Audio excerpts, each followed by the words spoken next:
It is time to react to the rankings that came out last night. College football playoff rankings. They're out. What do you think? Where is your team? Are you satisfied? Are you upset? What do you think about the SEC's issue that I'll talk about in just a few minutes from now? But boy, I have my thoughts on last night's rankings, and I hope you do as well because, look, there's still a lot of football to play. Still a few weeks left in the season. We all realize that. However, there were some surprises, in my opinion. Welcome into Wire to Wire. I'm Cole Bryson. I am so glad to be with you on this hump day edition of the program. Diesel is still on his staycation. He'll be back on Monday. So many ways for you to get in touch with the show today. I'll tell you how in just a few moments. But the college football rankings came out last night. Yesterday, in this very segment, we predicted what we thought would be happening last night at 7 o'clock. We thought, I thought wrong in a couple of areas. Georgia, Ole Miss, where those two fell was a big point of conversation yesterday. And now we have the results. Again, these are not the final rankings, right?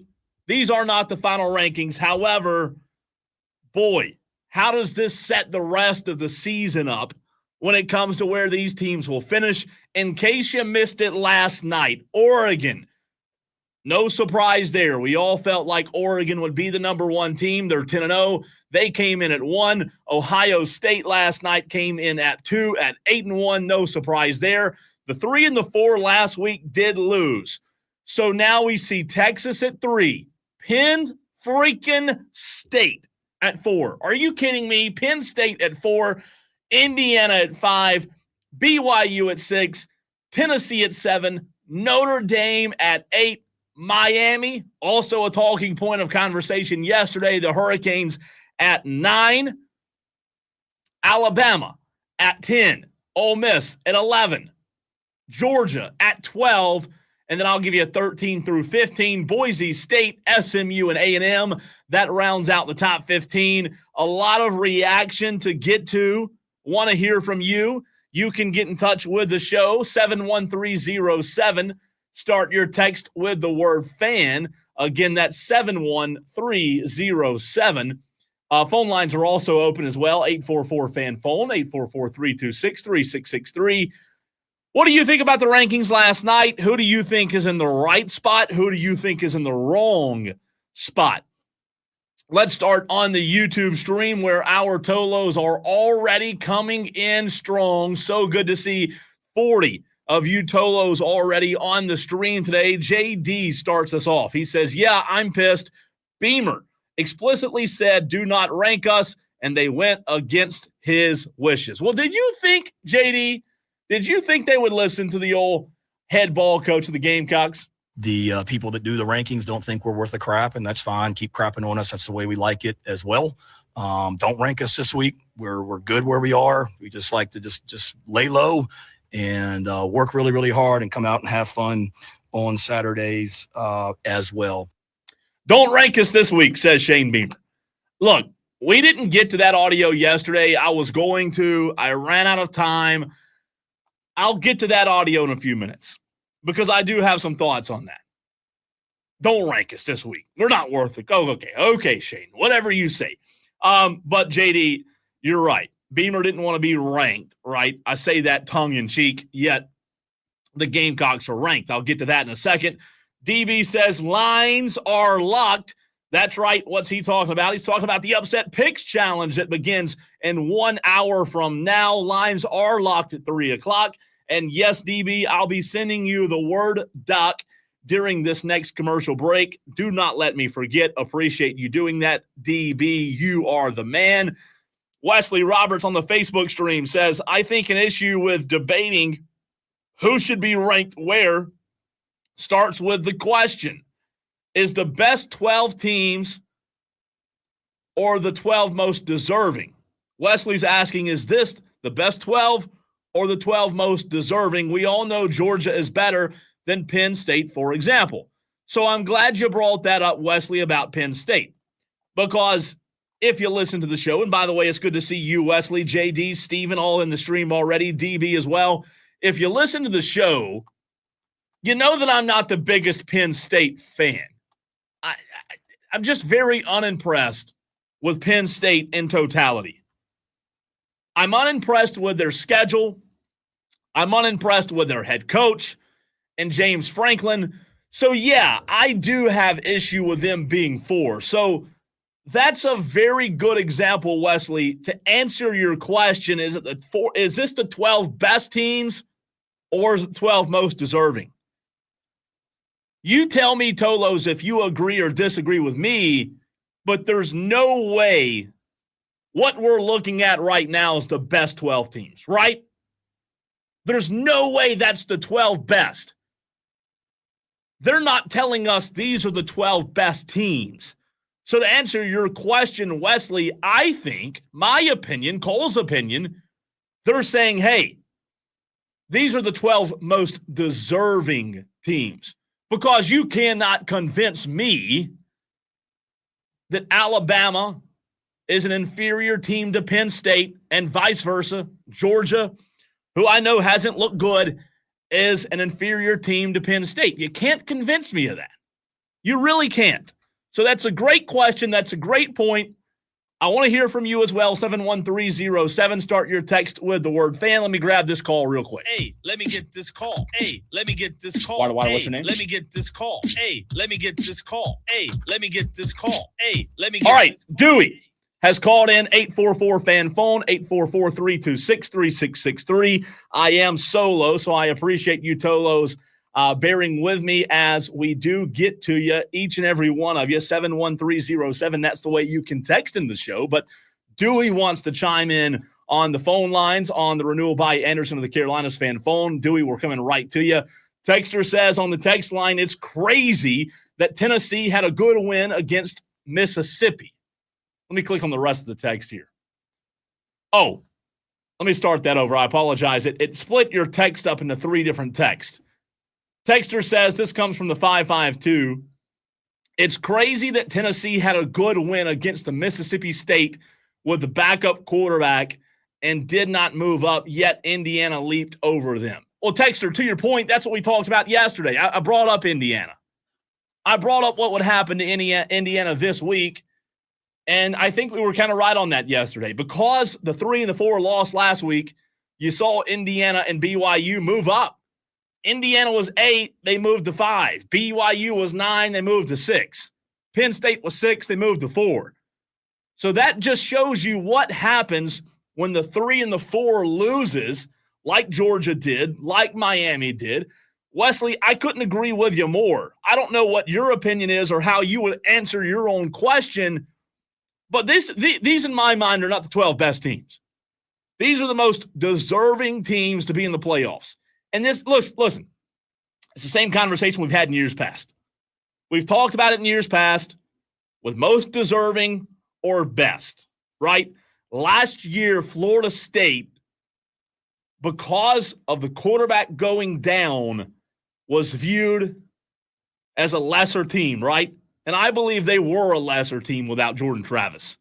So is it best or is it most deserving? I think it's from, again, the committee, I'm not in that room, but I think it's most deserving. I really do. I really believe that. You can't, and the reason is, you can't convince me that they believe Penn State's better than Georgia. If Penn State and Georgia played today, would anybody actually pick Penn State to win the game? If BYU and Alabama played today, would anybody actually pick BYU to win the game? I don't think they would. So that goes back to, I don't think they're saying these are the 12 best. I think they're saying these are the 12 most deserving. What say you, 844-FAN phone? We have to hear from our daily Dewey. What's up, Dewey? Yes, the 12 team, the playoffs is a travesty already. It's a travesty. How so, Dewey?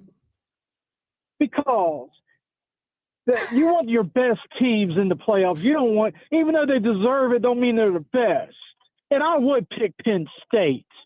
Georgia's not as good as they think they are. Alabama's not as good as they think they are. And South Carolina proved it. Vanderbilt proved it. And whoever beat Georgia last week proved it. Dewey, you would pick Penn State over Alabama today? Yes. Oh, come on. Alabama's not the Alabama old. They're just Alabama, and they're falling apart. It's a little too early in the day, Dewey, to start drinking. I've been drinking all day. Thanks for the call. Anything else before I let you go? Anything else? I guess No. not. Okay, thanks, Dewey. 844-FAN-PHONE,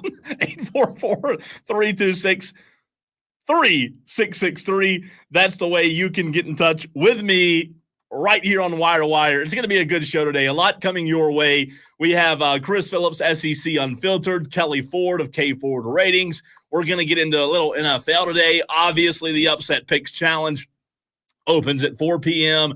That's big. I hope you Tolos have your upset pick.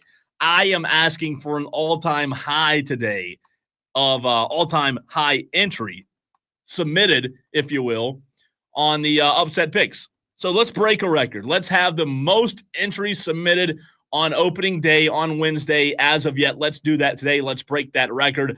We'll do a little sports blitz with Rob Brown of the Rob Brown Show coming up at 5 o'clock. He'll hop in the stream. And then, as I mentioned, Kelley Ford. We'll talk about the Panthers, Chris Phillips, and so much more to get to, as well as hearing your thoughts on the rankings last night. I know there's a lot of people who are down on Georgia, rightfully so. They're a 2-loss team, and Saturday night they did not look good. Carson Beck has not looked good at all. But Georgia right now has the toughest, number one, strength of schedule in the country. The toughest strength of schedule in the country. I'm not saying they're the best team in the country by any stretch of the imagination. However, you have to kind of compare apples to apples. And I don't think that's when you look at Penn State at 4 and Indiana at 5. Just my opinion. I don't think that's comparing apples to apples. I really don't. Stephen Webb on the YouTube stream says, so glad the Gamecocks are ranked so that Clemson can get the extra notch in the resume to get in the playoffs. Stephen, are you saying that realistically? Do you really think that's going to happen? Joe on the Facebook stream says, Tolo Jersey Joe says Penn State should be looking in at the top 12. Indiana should be in front of the Nittany Lions. I don't disagree with that, Joe. Now, I wouldn't go as far to say Penn State should be on the outside of the top 12. I just don't think they should be 4. 4 is a little high for me. 4 is a little high. Brandon on the Facebook stream says, I don't think it's close to the final 12, but looks like to me the most 12 deserving to the committee, and no way Georgia favored by 12 to Penn State. Good to see you in the stream, Brandon. Good to see you, Brian Pettit. Wesley says Georgia would be favored against Penn State, and the committee knows that too. That proves they are going with the most deserving, not the best. I agree with you, Wesley. I do think they look at it as an entire collective of what you've done this year. They may, I don't know this, but they may read too much into what your record is. We knew this conversation was going to happen. I'm not saying I'm not a fan of the expanded postseason, but we knew this was coming. We knew this was coming, especially in the SEC. And it's a good problem to have. However, there's a major problem in the SEC right now. There's a major problem when your sport, and I know the top 5 is not full of SEC teams like we've seen it in years past, but the top 15 is. When your sport has all of its best teams in the same conference and you expand this postseason to 12 teams, what do you expect to happen? There is going to be somebody left out, and that's why there's going to be a 5-2 team, or a 5-2, a 2-loss team left out, rather. And that's why I cautioned so many people when they expanded the postseason, yeah, it's going to be great for the sport. However, it's not going to solve any issues. The same issues are still going to arise, just like last year, Florida State not getting in. The controversy last year of the Seminoles being left out. That's still going to happen. Somebody's going to be upset. Whoever's sitting at 13, whoever's that 2-loss SEC team that's on the outside looking in, that conversation's still going to be had. We're not avoiding that conversation. We're not changing the narrative just because we expanded the postseason. It's still going to be that way. And speaking of Carolina and Clemson, as someone brought up in the stream a few moments ago, Clemson finds themselves at number 20 in the college football playoff rankings. Clemson fans, how do you feel about being 20th after your win at Virginia Tech on Saturday? They were 23rd last week. They move up to 20, and right behind them, I mean literally right behind them at 21, the 6-3 South Carolina Gamecocks, who were not ranked last week. The Gamecocks find themselves at 21. So Clemson 20, South Carolina 21. What a time to be alive. Both teams in the state are ranked inside the top 25. No surprise that Clemson's there. Most people would probably think this time of year that Clemson would have been higher than 20. However, obviously that loss to Louisville, it did happen. So continue to let me know what your thoughts were on last night's rankings. Look, for the most part, I don't have a huge issue because it's not the final rankings. With still 3 to 4 weeks to play, I still think there's going to be a lot of movement. However, my worry is teams like Penn State, Indiana, and BYU, who are 4, 5, and 6, because they're so high, even with a loss, would they fall out of the top 12?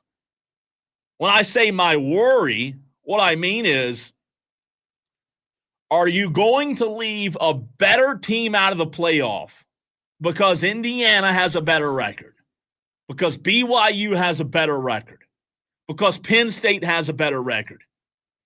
I know that by the end of the season, you probably won't have 5 2-loss SEC teams, but right now you do.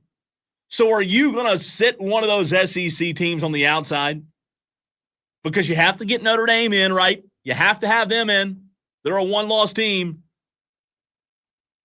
Are you going to sit one of those teams on the outside looking in just because of Penn State, their record, Indiana, their record? And look, Indiana, they're 10-0.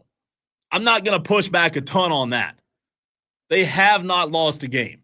And neither is BYU. BYU's 9-0. So I'm not pushing back a ton there. I'm just saying there's going to be a really good team left out. And I'm going to talk to Chris Phillips about this later in the show when we have him on. But the expanded playoffs this year, something that I find very intriguing is the expanded postseason allows us to have a conversation that we have not had before. It allows there to be a narrative that has not lived before. What do I mean? You can now, in the current landscape of college football, you can now have a blemish or two early in the season, get hot at the right time, and go on a run and win the championship, right?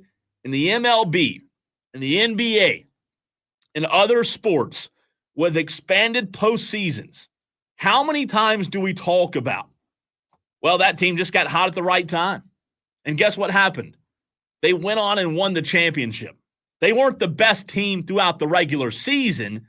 It's happened in baseball so many times, especially in the National League East, right? They weren't the best team throughout the course of the year, but they got hot at the right time, and because the postseason was expanded and allowed them in, they made a run.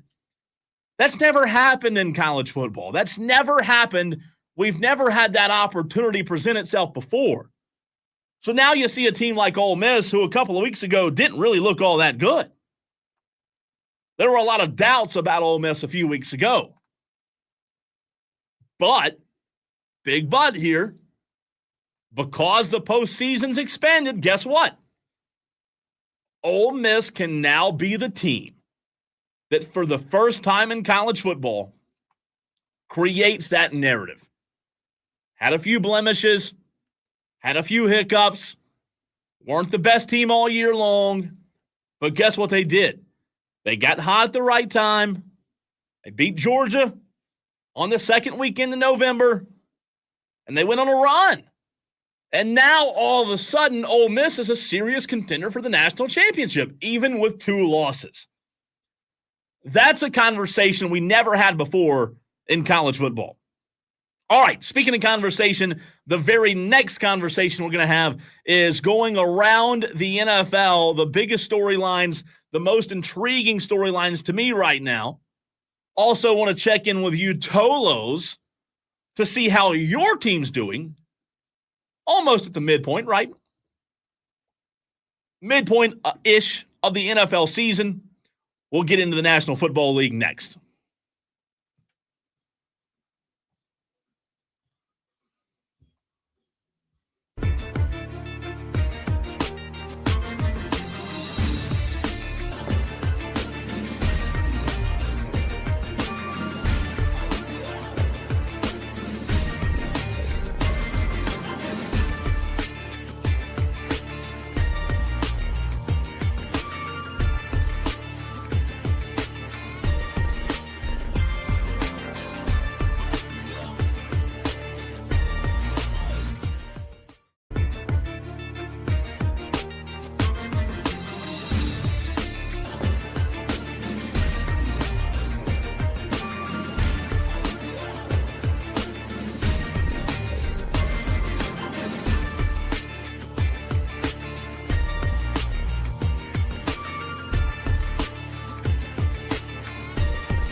Pinned on your computer at the fan. Upstate.com.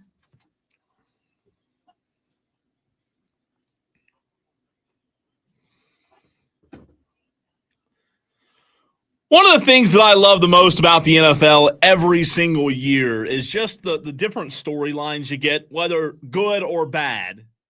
The plethora of talking points, right? Because that's what we do on the radio. We talk local, we talk national, we talk NFL. And so many storylines have already come out of the 2024 NFL season. I don't know, though, if any are bigger than what could have been or what was supposed to be in New York. Is there any storyline out there? And I have a question for you, Tolos, as well in a second. But is there any storyline out there that's more intriguing / disappointing / gratifying, depending on if you like the guy or not, than the Aaron Rodgers dumpster fire in New York? They told us, we were told that they were a quarterback away from being a Super Bowl contender. Well, they were a quarterback away, all right. And they missed on one of the best quarterbacks in the NFL. Currently, the Jets are 3-7. Somehow, some way, they're favored over Indy this weekend. But the Jets stink. Aaron Rodgers stinks. He's thrown 7 interceptions this season to his 15 touchdowns. He has not been the savior that everybody thought he was going to be in New York. Maybe it doesn't surprise you. It surprises the heck out of me. Look, Aaron Rodgers, I'm not an Aaron Rodgers fan, but I can't say he's not good at football or wasn't good at football, right? And the fact that he has fell off the face of the earth like he has, I think has been a very big surprise for a lot of people. And, you know, for the people, the crowd that don't like Aaron Rodgers, I know that that's been, it's been a good talking point. It's been a welcomed conversation, right? A welcomed narrative.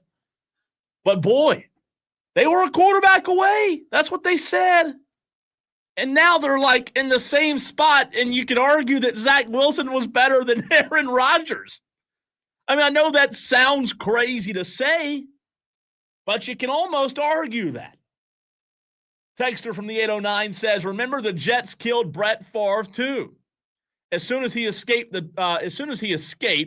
he took the Vikings to the playoffs twice in the NFC Championship game once. You're right. However, good players, Texter, are supposed to elevate those around them, right? Aren't the elites of the elite supposed to elevate the rest of the team? Isn't that what LeBron James did? Isn't that what Michael Jordan did? Isn't that what Tom Brady did? And it's just not happening in New York. It's not happening. So they weren't a quarterback away. In fact, you could argue now that they're in a worse spot than they were before. They paid this guy a bunch of money. They're kind of stuck with him until he retires, right? So that storyline in itself, I know a lot of people are probably excited to talk about it because they don't like Aaron Rodgers. There's a big crowd of people that don't, and I'm not the biggest Aaron Rodgers fan out there either. But that storyline in itself, that just wasn't supposed to happen. I don't know if anybody saw that coming in the magnitude that it's hit the National Football League. Texter from the 327 says, never trust management that tells fans one player away. Well, I don't think you're wrong there, Texter. I mean, I agree with that. But sometimes you feel like you are, right? Sometimes you feel like, and maybe feel like in reality aren't the same things, but sometimes you do feel like you're one player away. I mean, you know, for example, another storyline that I was going to get to, Washington. I mean, could you not argue that they were kind of in a situation? And again, I know people in Washington were not saying, oh, we're one player away or one quarterback away. And I know they've added more pieces than just Jaden Daniels. However, look at Washington. One of the best storylines in the NFL. They kind of were, right? They kind of were one piece away. And I'm not saying they're a Super Bowl contender today, But this Washington team, we all knew they had a good defense. Even they had bad ownership. Amidst that, they still had a good defense year in and year out, a really good defensive line. A couple Alabama guys up there anchoring it down. But it turned out to just be one player away. Jaden Daniels now just wrecking the NFL. And, obviously a tough game Sunday, but the storyline doesn't die just because of that one game against Pittsburgh. And then look, new ownership, new general manager, new coach, and Dan Quinn has a lot to do with that. There's no doubt. It's not just Jaden Daniels. Dan Quinn's a really good coach. He's a really good coach. So that's another intriguing storyline. Also, Tolos, I want to hear from you. We don't do this often. Tell me who your NFL team is, and let's have the conversation of yes or no, whether they are a contender as of right now for the Super Bowl, or like my team, the Cowboys, it's a big fat no. So if you're a Cowboys fan out there, don't even waste your breath. Don't even waste your text or your minutes, right? Even though you don't have minutes anymore. We all know the answer to that. But who's your team? 71307. Start your text with the word fan, and let's go through and see if your team is still a contender right now when it comes to winning the Super Bowl, making a playoff run. How many Tolos out there pull for teams that are still that still have life, that still have hope? Look, we know if you're a Cowboys fan, you're not. You don't have hope. We know if you're a Carolina Panthers fan right now, you don't have hope. Even though you got your third one of the season, you've won back-to-back, you still don't have hope. All right, let's go to the text line, 71307. Let me hear who your team is, texter. And also let me know if you agree or disagree. Start your text with the word fan. Texter says, I think it's crazy that the Dolphins and Bengals are likely to blow up rosters and start again. Ooh, that's a deep text. There's a lot of meat on the bone on that one. I don't know that are the this sounds crazy to say, but are the Cincinnati Bengals already in that conversation, texter from the 327? Are they already there, ready to blow up and start again? There's no way, right? There's no way they're legitimately in that. I know they're 4-6. 4-6 are the Bengals. And we all expected with Joe Burrow's return, to your point, texter, we did expect more. We did expect them to be much better this season than they've been. Certainly didn't think they'd have a losing record here in the second or third week in November, right? But that's where we are. I don't know that I would go as far to say it's time to blow it up in Cincinnati. You've had a bad year with Joe Burrow. You've had a bad year. I wouldn't blow it up quite yet. If you have this same kind of year next year, maybe you start having those conversations, right? But blow it up. That's a strong phrase, man. That's a strong 3 words. You still have talent. Some of the talent's not happy, I don't think, especially at receiver. There's still a lot of talent there. Michael in Simpsonville chimes in on the text line. He says Bengals are his team. We just talked about them, Michael. Look, right now there's no hope. I don't think that you can turn this thing around. Look, you're 4-6. Time's running out in the NFL. You have to start well, right? Teams, if you look at the percentages and the history of teams in the NFL, teams that bury themselves in the hole, or in a hole rather, don't normally fare well when it's all said and done. Could they go on a miraculous run? Sure. Do I see it happening? No. They have the Chargers this week. Sunday Night Football. So right now they're 4-6. Probably going to be 4-7. Probably going to be 4-7. Unless they somehow, some way, beat Harbaugh and the Chargers. Probably going to be 4-7. Texter from the 702, all caps, says Bills. That's your team, texter, the Bills. Look, there's no doubt that the Bills are a contender. They're 8-2. However, I'll tell you this on the Bills. I'm glad you brought that up. I do have to eat a little bit of crow, texter, when it comes to Buffalo. They have a big one Sunday against the Chiefs. Buffalo's favored by 2. But I do have to eat a little bit of crow in the sense of you lost 2 receivers. You lost you lost guys that I thought were going to hurt you more than they have. And you're still 8-2. That's really, really impressive. That you really haven't taken a step back. You lose Diggs. You really haven't taken a step back like I thought you would. I thought there would be regression when you lose guys like Diggs and Gabe Davis. There has not been. And they're 4-0 at home this year. They're undefeated at home. They host the Chiefs in the biggest game of the year. Probably a playoff game, right? That we'll see. So, Texter, yeah, your team's still in it. You're probably pulling for one of the favorites. One of the favorites. CJ from Greer says Falcons. That's an interesting one, CJ. The Falcons are 6-4. Have a winning record. Probably going to win the South, right? The Falcons have Kirk Cousins, who's thrown for over 2,500 yards, 17 touchdowns, 8 interceptions. As long as Kirk Cousins is able to perform when the lights get bright as the season goes on, I think Atlanta could make some noise in the postseason.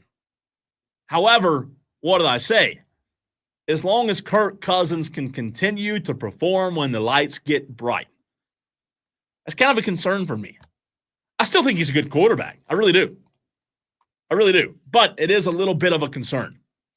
Texter says, Cole, email DB the document. I did ask for DB's email on the stream. I don't know if DB's still in the stream or not. But if you can send me, DB, your email, I'll share the Upset Picks doc with you because the Upset Picks Challenge starts here in about 20 minutes. So I'll have that document ready to take all of the Tolo's Upset Picks downs. Let's see. Texter, West Virginia fan 214 says the Commanders. Look, I hate to say this because my team's in the NFC East, but WVU fan 214, don't you feel good about your team? Oh, my word. I mean, look, I know Dan Quinn's a good coach, but who really saw this coming in year one? Who saw this coming in the first year of Jaden Daniels? People say you got to let a quarterback get a few years under his belt.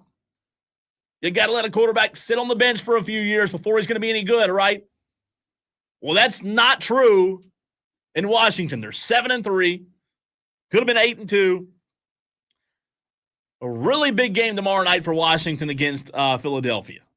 Both teams at 7 wins, a division game, or Philadelphia's favored by 3.5. I'm high on Washington, man. I really am. I'm a Dan Quinn guy. Obviously, he was good for the Cowboys, and they're playing so well right now. And Jaden Daniels in his first year he's kind of proven that narrative to be wrong of you have to have a guy on the bench for a while, right? He's kind of proven that narrative to be wrong. Texter says, the Bengals are blowing it up. 3 losses were to the Ravens in overtime. The Ravens by 1 when you went for 2 in Kansas City on the last drive. Let me click on the text. Need some defensive help for next year, says Michael in Simpsonville. Michael, good text. Appreciate that. Texter says, Panthers fan here. When they drafted Bryce, it was said that it was going to be a 3-year project. If he indeed does continue to improve and this year balls out next season, does the Panthers give him a big payday? I don't think the Panthers are anywhere close to giving Bryce Young a big payday. I'm not saying he doesn't get an extension at some point, but Texter, I'm glad you brought that up because coming up later in the show, let me find the exact time, 5:45, I want to get to that. I have a little bit of a comparison when it comes to Bryce and the Panthers situation and what I think they should do. What they should do. Texter says, Vikings fan, probably a year ahead of schedule for a deep run. Well, could be. But look, if you're a Minnesota fan, don't you have to feel really good about what you've done with a quarterback that wasn't supposed to be your quarterback? Right? J.J. McCarthy goes down at the beginning of the season. Somehow, some way, still winning games. Still winning a lot of football games. So, yeah, you might be right. Might be a little bit ahead of schedule, but then again, how long does it take J.J. McCarthy to acclimate to the NFL, right? We haven't had that happen yet. We haven't seen that yet. I like J.J., though. All right, let's get back into college football on the other side. I started this show talking about the rankings that came out last night. I want to go back to that. And I have a question regarding the South Carolina Gamecocks. South Carolina is ranked 21st. How many teams in the top 12 do you think South Carolina could beat today? We'll get to that next.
From the Frio, now the Infinity Sports Network. The ball's in your court.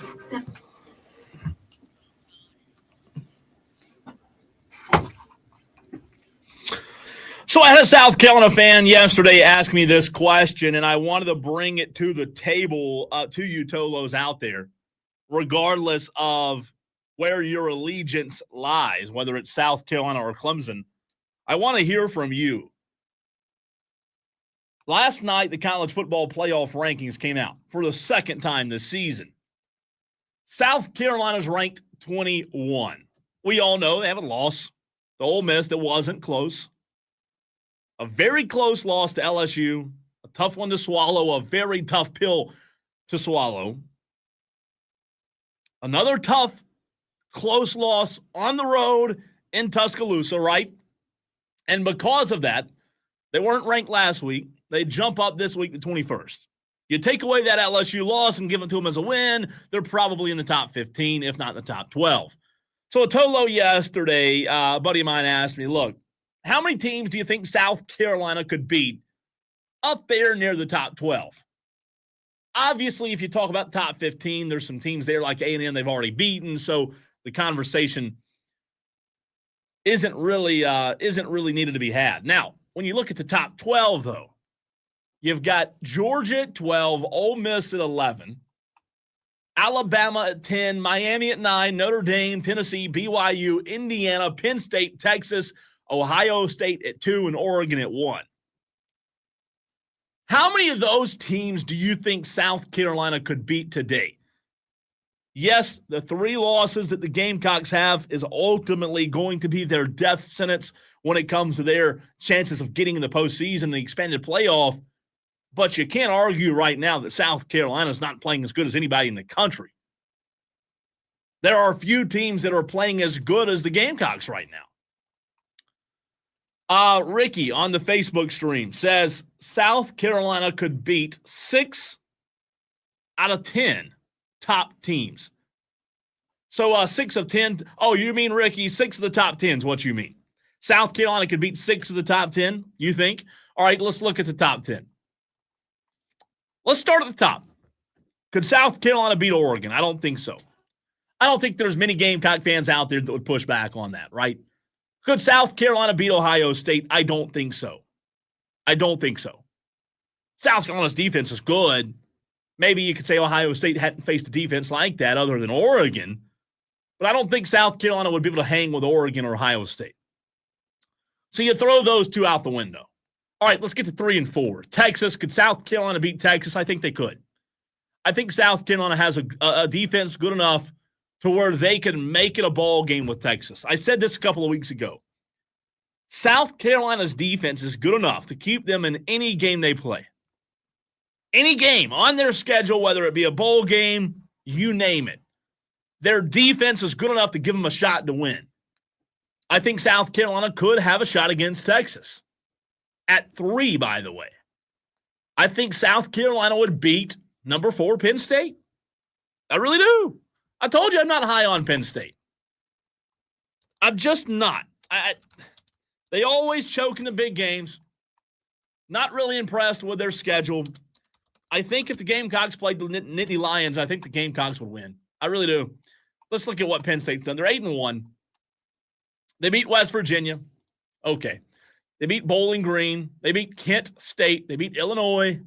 They beat UCLA, who stinks. They beat Southern Cal, who's not really good this year. By the way, that game went to overtime. Beat Wisconsin. Lost Ohio State in prime time. As we all know, they do in big games. They lose in big games. Sorry to those Penn State fans out there, if there are any in the Upstate. They beat Washington. They have Purdue Saturday, who absolutely is terrible. Then they have Minnesota and Maryland. Do you push back with me, Tolos, that South Carolina would beat Penn State? I think they'd have a very good shot against Texas. I think they'd beat Penn State. I think they'd have a very good shot against Indiana. I think they'd beat BYU. Tennessee, Tennessee's always a tough one. They beat Tennessee 2 years ago, and it wasn't even close.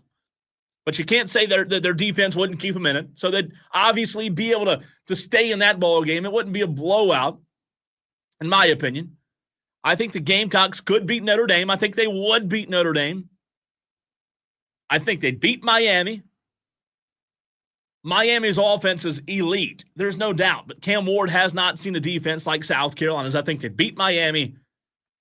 Alabama, we know what happened. Almost went on the road and beat Bama, who's 10 in the country. Ole Miss was the only game this year that wasn't really close. Georgia 12. I think South Carolina's defense, man, I think they would really fluster. I think they would really, really fluster Carson Beck.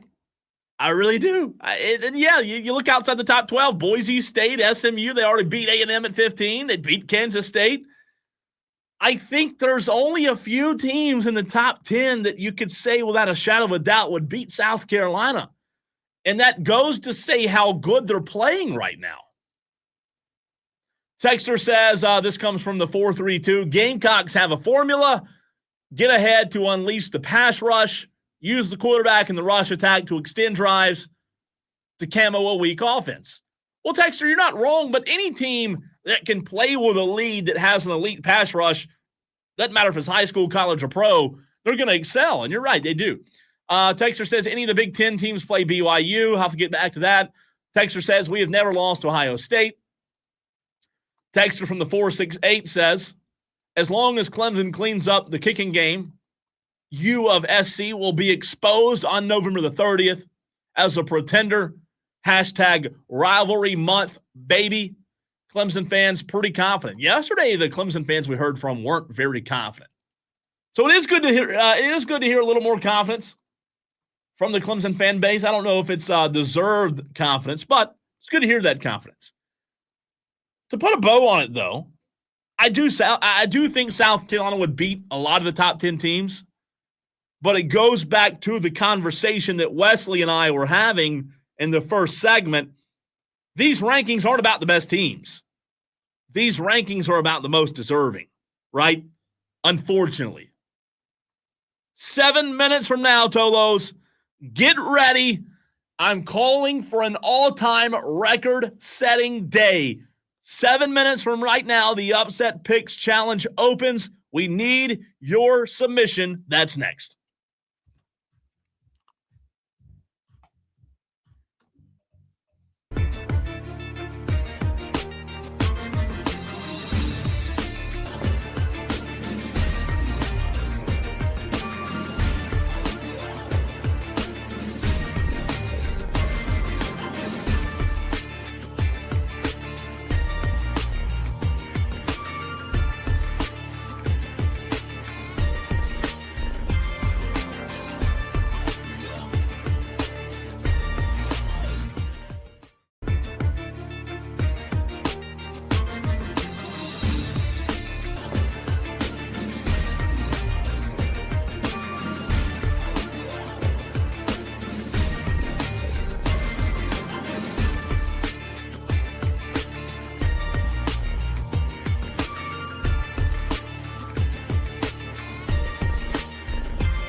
is time, the Upset Picks Challenge. It is OPEN.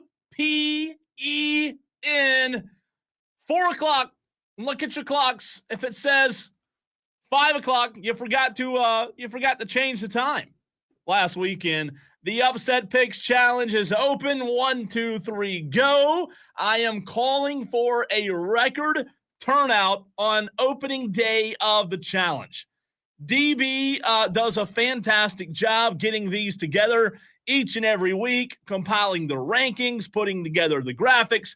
Shout out to our man DB. Also, DB, if you are still listening, let me know, no rush, but let me know what the record has been this season for Tolo submissions on opening day. And when you let me know, we're going to break it. Whatever it is, whatever it was, whatever the highest amount of submissions we've gotten on the show, we're going to break that record today on this Hump Day edition. So good to be with you. I'm Cole Bryson. Diesel's on his staycation still. He'll be back on Monday. It is a beautiful day here in the Upstate as I look out the window, still having to get adjusted to this whole daylight savings and getting dark an hour sooner. But it's time to get the upset picks in. I'll tell you what the challenge is in just a second. If you're new to the show, 1, 2, 3. I can't even count them all already. I can't count that high. The screen has already moved up on me because we've had so many submissions in the last 2 minutes. So I'll get to those in a second. But here's how you enter the challenge. If you have not done so yet, we know we have listeners join the show for the very first time each and every day right here on Wire to Wire. And you Tolos, which stands for Turn It On, Leave It On. That's what we ask you to do. That's the crying, the war chant, if you will, the war cry. Tolo, that's what you are.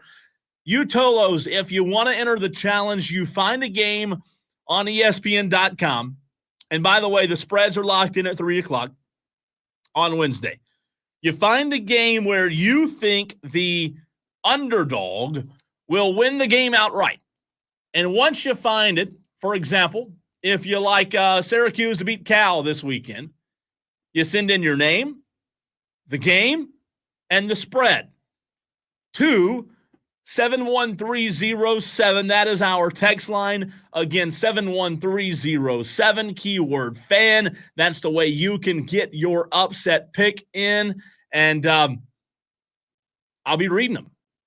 I'll be looking for them. DB says, Cole, I'm pretty sure it was 3 weeks ago when we broke the record for the first for the record amount of submissions on the first day. I'll be home in a few and tell you, no rush, whenever you can. I'm just curious as to what that number is. So we can kind of set a goal, you know what I mean? Let's set a goal. So Tolo's The Upset Picks Challenge is open right now. Let's go to the phones, 844-FAN-PHONE, 844-326-3663, where Delvin gives his over the phone. And Delvin, let's go right to you. What do you have for us this week, brother? Give me Arizona State plus the 9.5 over Kansas State. All right, can you say that one more time? I'm going to type it in here because I am typing. I'm doing a lot at one time. One more time. Give me Arizona State plus 9.5 over Kansas State. Got it. Arizona State plus 9.5 over Kansas State. Did I say that right? Yeah, you got it right.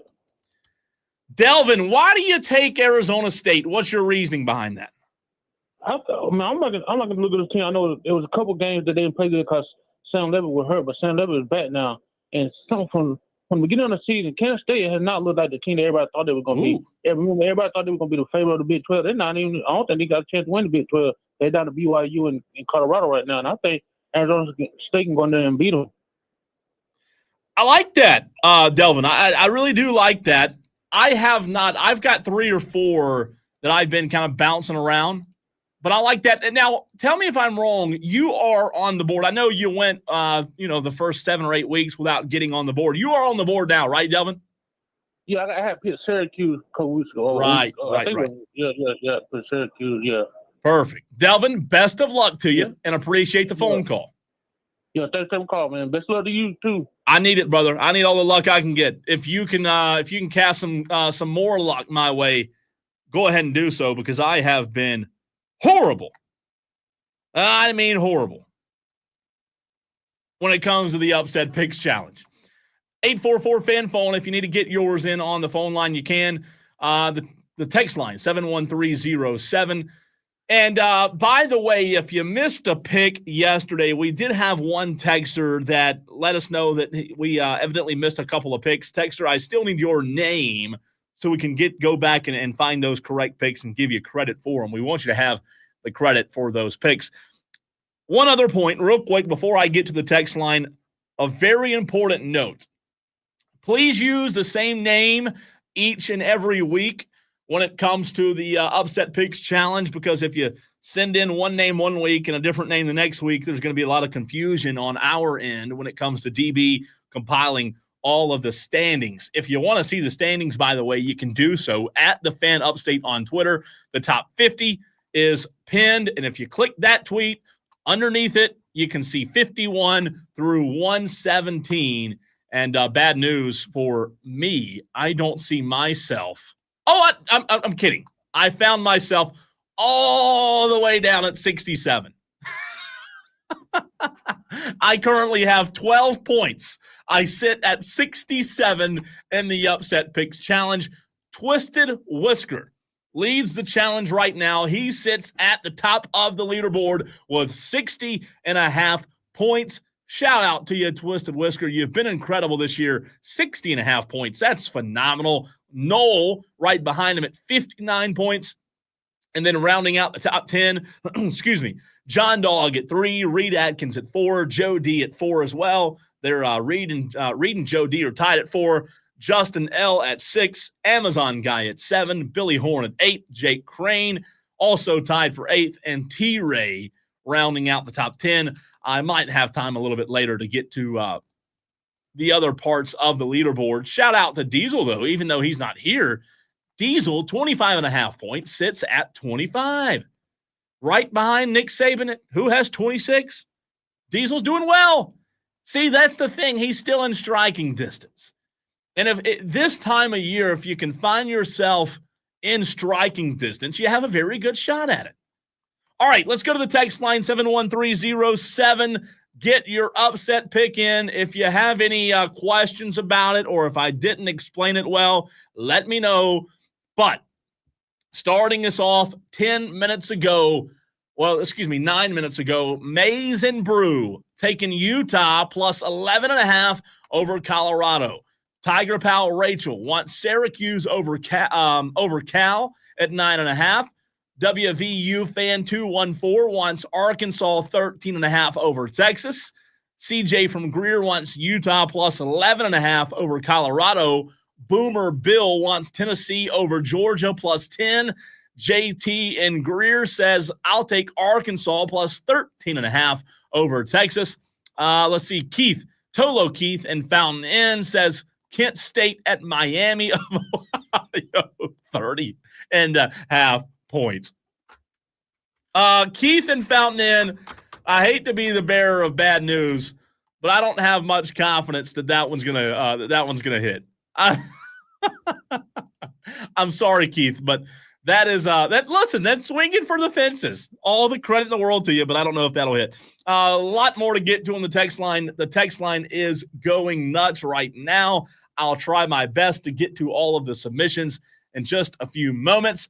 I want to go back to the phones where JD wants to chime in. JD, are you ready to give your upset pick? Yeah, let's chime it in, man. I helped lead the upset pick study session yesterday. Yes. So you have no excuse now, right? I'm so close. I was so close to picking that Mizzou plus 12 at Carolina, but I really don't. No. Yeah, I don't think Mizzou's going to have much for us. I looked at the Pittsburgh plus the 10 and Clemson. I don't know that one's going to happen. So I'm going to go Nebraska plus 9 over USC with a new offensive coordinator this week and Dylan Raiola. I think that Nebraska with home Dana, we'll say Dana. I can't even pronounce his last name. We'll say Dana. Dana and Nebraska and Matt Rule are coming for the Trojans this week. So give me Nebraska plus the 9 against USC. I don't hate that pick at all, JD. I think that's a good pick. And also, I want to say one more thing, react to something you just said. You said a minute ago you don't think Missouri has anything for you, talking about the Gamecocks. How good is it? Look, and I know you just barely missed the postseason or the expanded playoff, but think about this for a second, Gamecock fans. Here we are on the 13th of November, and at the very beginning of the season, people thought the Missouri game was a scratch. They had just already chalked it up as a loss. JD just said, and I agree with him, by the way, he doesn't think Missouri has much for him. Boy, how good should that make South Carolina Gamecock fans feel? Well, here, I'll make Gamecock fans feel even better. I actually, going into the season, I predicted 4-8. And I said, I do reserve the right until I see some play on the field and until I see some of these other teams play. I'm going to go 4-8 because at that point we had a really difficult schedule. LSU isn't who we thought they were going to be. Ole Miss, yeah, they smoked us. That might have been a winnable game had we come off the bye week properly. Yep. But I was also chalking up a loss to Oklahoma. I was chalking up the loss to Bama, which we had a chance to win. And so here we are, late in November. We're looking at the chance. I still think we might go 8-4. I think we're going to drop either Missouri or Clemson game, one of the two. Not sure which one just yet. But, let me ride with Nebraska and Matt Rule and the new OC over USC this weekend. Y'all have a good one. Be blessed. Good luck to you, JD. Appreciate the phone call. 844-FAN phone, 844-326-3663. I do have a number. Before I get back to the text line, I do have a number for you. You Tolos out there. And maybe I made a mistake by doing this, but I boldly said a few minutes ago that we're going to break the record for the amount of submissions on opening day. DB on the YouTube stream got back to me, and he gave me the number. It's a lot bigger than the number is a lot bigger than I thought it was. I did not expect the number to be that high, DB. I'm not doubting the Tolos, but boy, that's a high number for day one. So breaking news, DB says the number is 70. The number is 70. 70 day one picks during week 9, 60 the week before, 55 the week after. So that's unbelievable. DB, we had 70 picks on Wednesday of week 9. Are you kidding me? That is a lot of picks. I didn't realize the number was that high. So Tolos, boy, is the challenge presented to you even more so now. That means we have to have 71 submissions today. 71. That's a lot, but I believe in you. I believe in you. I know right now we have over 20 because the text line texts continue to come in. But what we're going to have to do is, just like the election, when you had to have voters who never voted before participate if you wanted your party to win, Tolos that have never played the game before, played the challenge before, brought to you by Ingles Markets, we're going to have to kind of lean on you today. We're going to have to lean on you to participate in this challenge if you have not done so as of yet. Again, you're picking a game, according to ESPN.com, where you like the underdog to win the game outright. You need to text in your name, the game, and the spread to 71307. Start your text with the word FAN.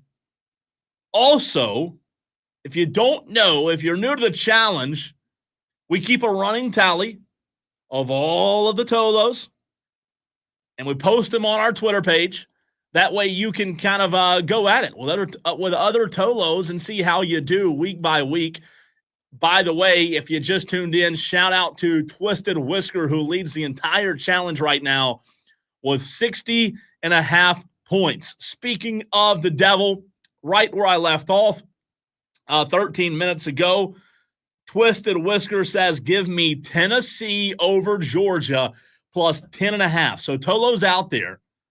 If you want to kind of look over your neighbor's shoulder a little bit and cheat off of Twisted Whisker. I'm not encouraging cheating here. I'm not advocating for you to be cheaters. But I know everybody at some point going through grade school at some point kind of, stretched and looked over their shoulder to see what the answer was to question number 4. And the leader in the clubhouse, Twisted Whisker, is taking Tennessee over Georgia plus 10.5. So if you kind of want to have a good shot, maybe you stretch it out a little bit and look over the shoulder of Twisted Whisker and pick the same as him. Don't tell him I said that, though. Please don't tell him I said that. Sherb wants Pitt plus 10 over Clemson. Maizen Brew wants Utah plus 11.5 over Colorado. Let's see. Jenna wants Virginia plus 23 over Notre Dame. Hurst wants Pitt over Clemson. Minus 10. Let's see. Joe D will take Navy plus 7 over Tulane. Tater Hater wants Virginia over Notre Dame, 22.5. Greenville Gamecock says Nashville was fun. Vandy's football stadium is a joke. My high school was louder than them, and that's saying a lot because I played at Eastside. Greenville Gamecock, glad you had a good trip up there. By the way, if you haven't already, you may have already done it. I may have read it. Get your upset pick in. Fred S. says, let's go with number 7 Tennessee as a 10.5-point underdog versus what used to be the Dogs. Wow, taking a shot there, Fred S. JB wants Virginia over Notre Dame plus 23. He says he's going big this week. That is big. That is big. Brian Andrews, Navy plus 7 versus Tulane, anchor away. Notre Dame Nate wants Mizzou over South Carolina plus 12.5. Ooh. Texter says Tennessee is not beating Georgia without their quarterback. It's easy money. Let's see. MD75 says Pitt plus 10 over Clemson. That's Clempson. And then the last one I'll get to for now, Brandon Burnett says, let's keep it going with the picks. I'm taking Tennessee over Georgia for 10.5. Ooh. I'll tell you what, is that 2 or 3 now? Taking Tennessee over Georgia. Is everybody just done? Are they kind of giving up on Georgia and Kirby Smart and Carson Beck? And what the heck is wrong with Carson Beck? I'm going to ask Chris Phillips that in the very next segment. Chris Phillips joins us every Wednesday of SEC Unfiltered to talk all things SEC. That's next.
Unfiltered's Chris Phillips.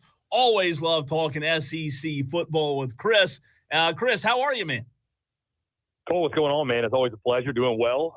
We're coming down the stretch here. Obviously, college football rankings are being released on a weekly basis. We're getting closer to that time where we'll know the playoff and the bracket and, who's on the path to try to win a national championship. But certainly, man, and enjoying every second of it. The tour has been electric. We're rushing fields left and right. And always a pleasure to join you every week and talk SEC football. So that's where I wanted to begin with last night's rankings that came out. That's how I opened the show today, talking about the rankings.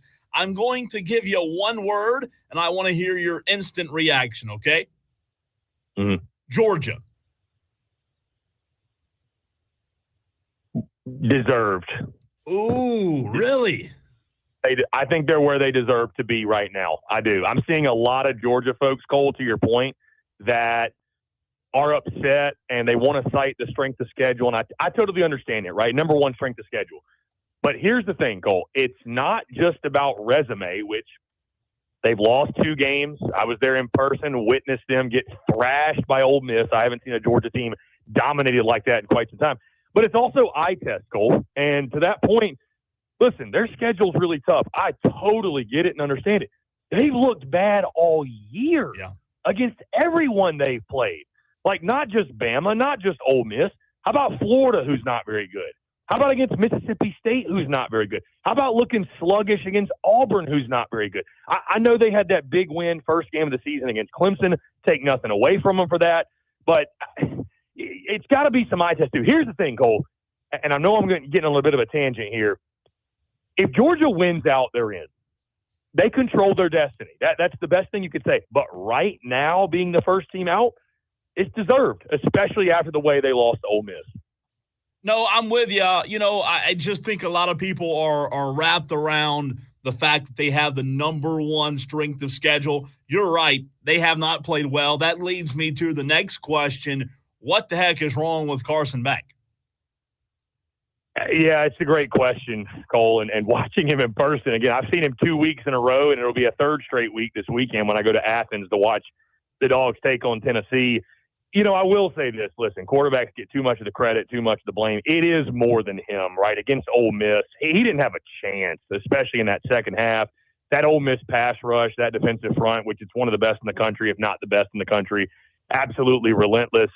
But he's seeing ghosts. He's just not playing well. I mean, he just looks lost out there at times. It's as simple as that, Cole. I just don't think he's playing well. Is there another option, though?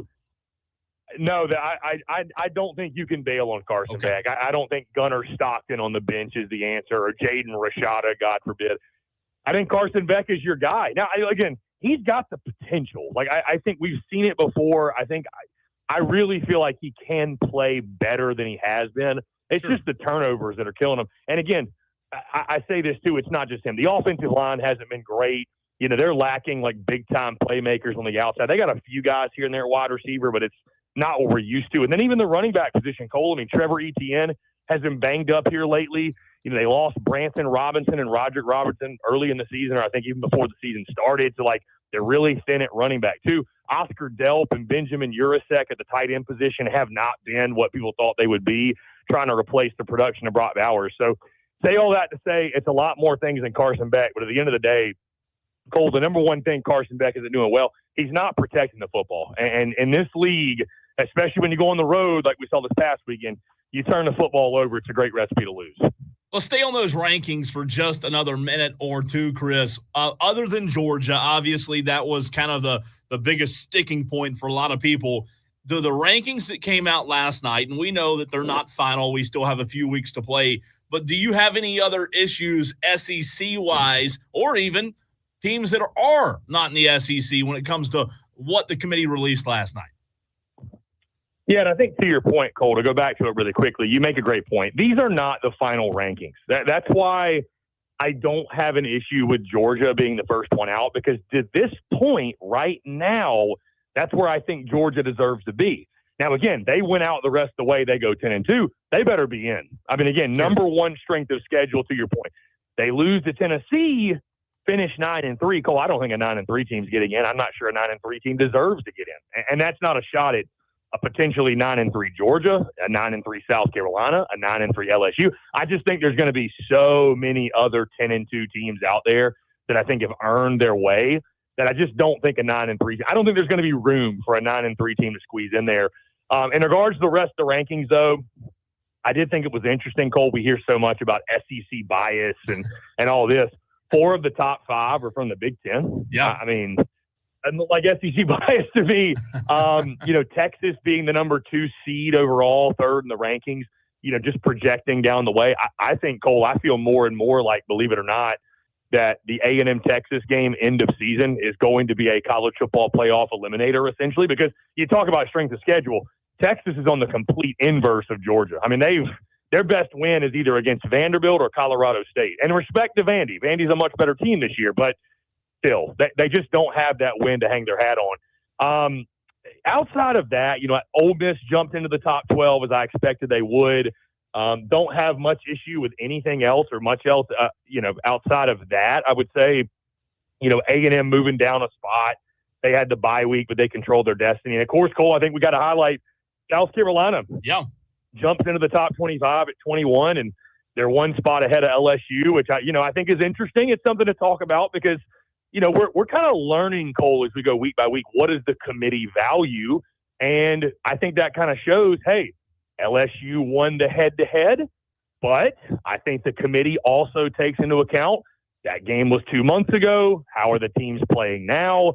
They all agree South Carolina is playing better football than LSU, which I don't think is up for much debate. And so they gave South Carolina the nod in regards to that 1 spot ahead. So I think it's really interesting kind of watching these shows, Cole, listening to the panels, also what they're saying. I feel like they've dropped nuggets each week. For example, I mentioned Texas. Cole, I don't know if you noticed, it's 2 weeks in a row that somebody on the panel has taken a shot at Texas, right? Last night they said, Reese Davis himself said, who is Vandy play, or what's Texas's best win? Vandy? Like, as a shot. That was the 2nd week in a row they've kind of turned their nose up at Texas's schedule, which I get, but it just kind of tells me that it's like, and then they mentioned Georgia's schedule too. So the thought process is out there that if Texas, I think, loses another game, they might be out. I won't doubt that they're out because they won't have that signature win. So, but outside of that, I mean, everything was kind of as expected. But, South Carolina being in that 21 spot, Clemson right ahead of them at 20. The fun part is a lot of this stuff's going to take care of itself in the last few weeks. We're talking to Chris Phillips of SEC Unfiltered. Chris, you kind of teased it right there when it comes to maybe Texas, maybe somebody else. I talked about it yesterday. In your mind, tell me if you agree or disagree, and if you do agree, which team do you think it'll be? There's got to be a 2-loss team in the SEC because right now there's 5 that's going to be on the outside looking in, right? I mean, if we have 5 or 6 SEC teams finish 10-2, I mean, there's going to be at least one of them left out. I don't, unless Notre Dame, Cole, I think that's the big one. If Notre Dame loses down the stretch, they get beat by an Army or get upset by someone else, I think that knocks Notre Dame out, and I think that paves the way for a 5th SEC team to be in. But, I mean, listen, I think when you talk about all these 10-2 teams, I think Tennessee is probably the one you worry about the most because I think, I think here's the thing. I think if Texas can beat A&M, they're in, right? Georgia beats Tennessee, they're going to be in. If Ole Miss wins out, they beat Georgia, I think they're in. If Alabama, if they win out, right, they beat Georgia, they beat Georgia. That's the big one to hang their hat on. To beat LSU, they're in. What do you do with Tennessee? I know Tennessee beat Alabama. I was at that game. I'm very well aware they beat them. I don't know, Cole. It kind of feels like, and I know Tennessee fans hate to hear that. And listen, they control their destiny. They can go out there and beat Georgia on Saturday night, and this is a totally moot point. But that type of conversation I just had with you, Cole, and the way I painted that picture. Again, you could paint it the other way against Alabama, I suppose. But it kind of feels like Tennessee could be that team on the outside looking in. Hey, if A&M beats Texas is probably going to be, I mean, maybe they will be, but, Cole, I'm going to say the quiet part out loud real quick.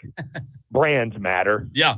They're not going to leave, Cole, they're not going to leave Texas out. They're just not. I mean, unless Texas loses to Arkansas this weekend, and then loses to A&M. Like, I don't know that a 10-2 Texas won't get in. I really don't, because I think the SEC so badly is going to want to make sure they get in.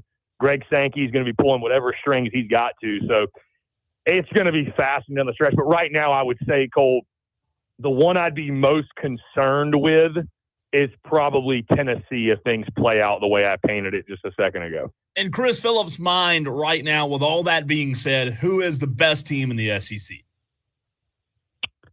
Texas is the best team in the SEC in my mind right now. I think Texas is. I understand they got throttled by Georgia, but just from what I've seen top to bottom, I still think it's Texas. I do. The Georgia result feels more of, like, I'd love to see those two teams square off again, because I'd probably pick Texas again, to be honest with you. If it's not Texas, I mean, listen, I dropped my power rankings on Mondays. I had Texas 1.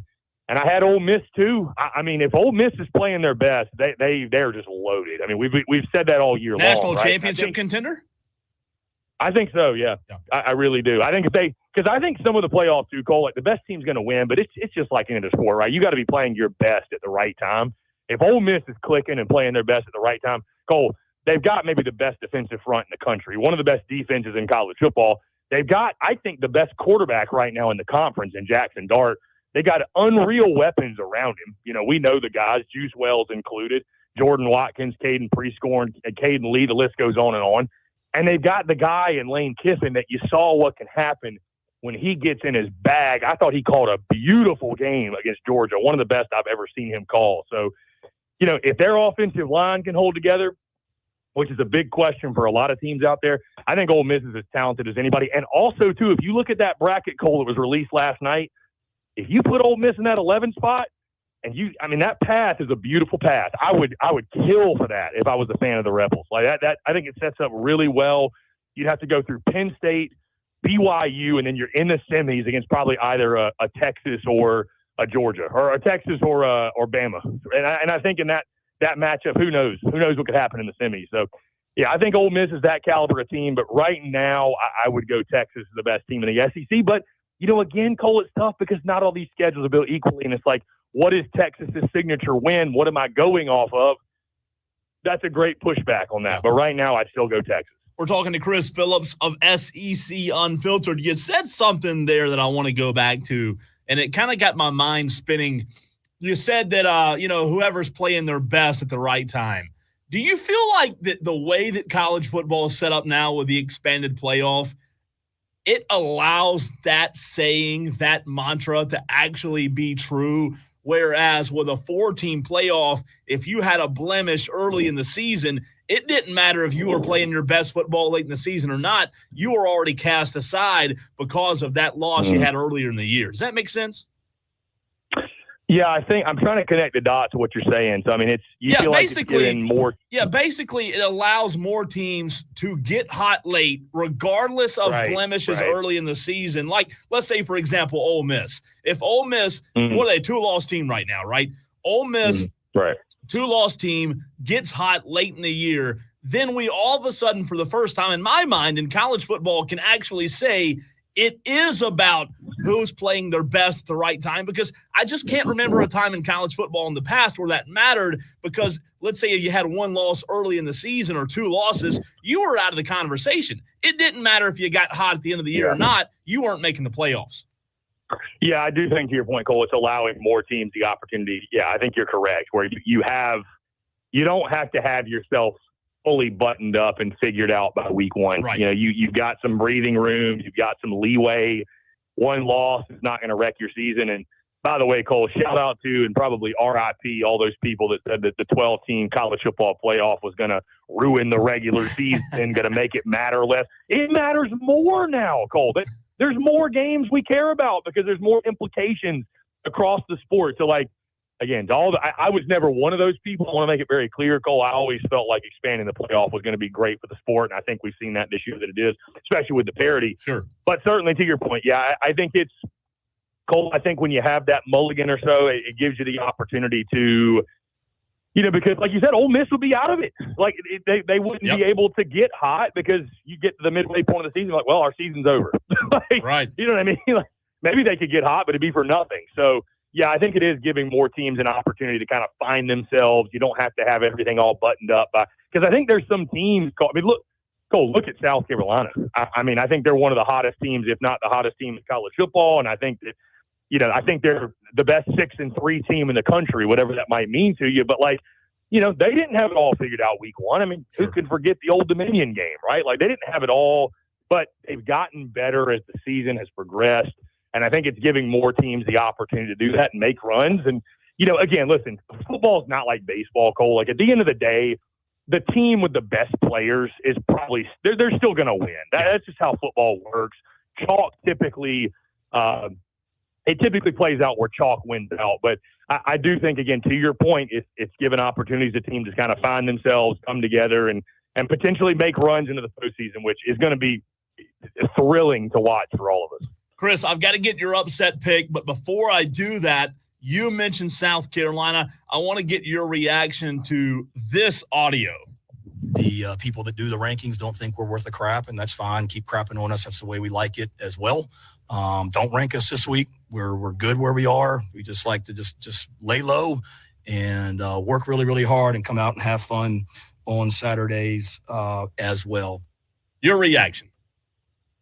That's Beamer being Beamer, man. I mean, that's trademark Shane Beamer, man. That's is it petty? You got to love the passion, the energy, the emotion. That's who he is. So that's been Shane Beamer, Cole, since the day he took the job. You know what I mean? I think that's one of the reasons that he's such a good fit at South Carolina. If you want my honest opinion, I was asked Cole weeks ago, or actually right before the season, do you think Shane Beamer is a good fit at South Carolina? Now, good fit and winning games can be two different things, right? Because at the end of the day, it's a wins and loss business. As far as fit, there's no better fit than Shane Beamer, because I think South Carolina is a program that carries a chip on its shoulder. They play better that way. They play better when they feel like they're doubted and they're hated on, quote unquote. And I think Beamer carries that exact same chip on his shoulder, right? Whether it's warranted or not. And so, I mean, again, I'm not totally surprised. I was told he was a little chippy after the Vandy win. And I mean, listen, again, that when South Carolina's playing with an edge, it goes back to the Cam Smith quote a few years ago when, hopefully I can say this on air, when Cam Smith said, drop your nuts. Like, when South Carolina's playing with that type of attitude, that's when they're at their best. I mean, really, truly. That's why South Carolina fans get so worried, Cole, for like a game like this weekend when it's like, oh my gosh, we're favored, we have expectations, we're ranked. Oh no, this is, I think keeping that edge, I think Shane Beamer is the perfect fit for that program. Chris Phillips, your upset pick. I'm going to take a flyer, Cole. It's that time of the year. I'm going to go San Diego State plus 20.5 over UNLV late Saturday night. Ooh. Again, a little bit outlandish, a little bit off the wall. I but like we're it. To that point, Cole, we got to start throwing up haymakers. So bombs over Baghdad. So. Absolutely. Chris, great stuff as always, man. Appreciate you hopping on with me. Cole, you're the man. I appreciate it. Anytime. Looking forward to it next week. That's Chris Phillips, SEC Unfiltered. Daily Wires on the other side, getting you updated on what's going on in the sports world. That's next.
local sports.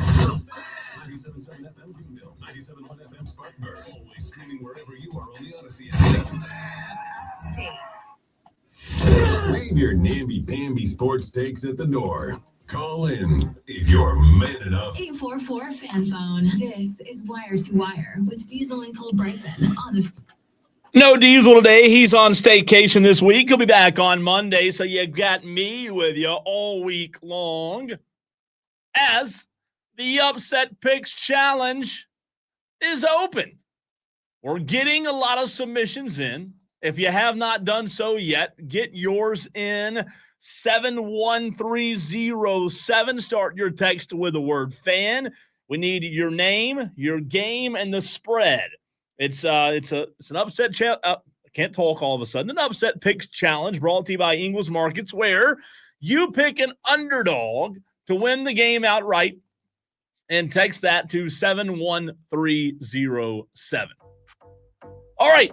Time to get you updated on what's going on in the sports world. We call them our daily wires. So much to get to. We can't fit it all into one segment.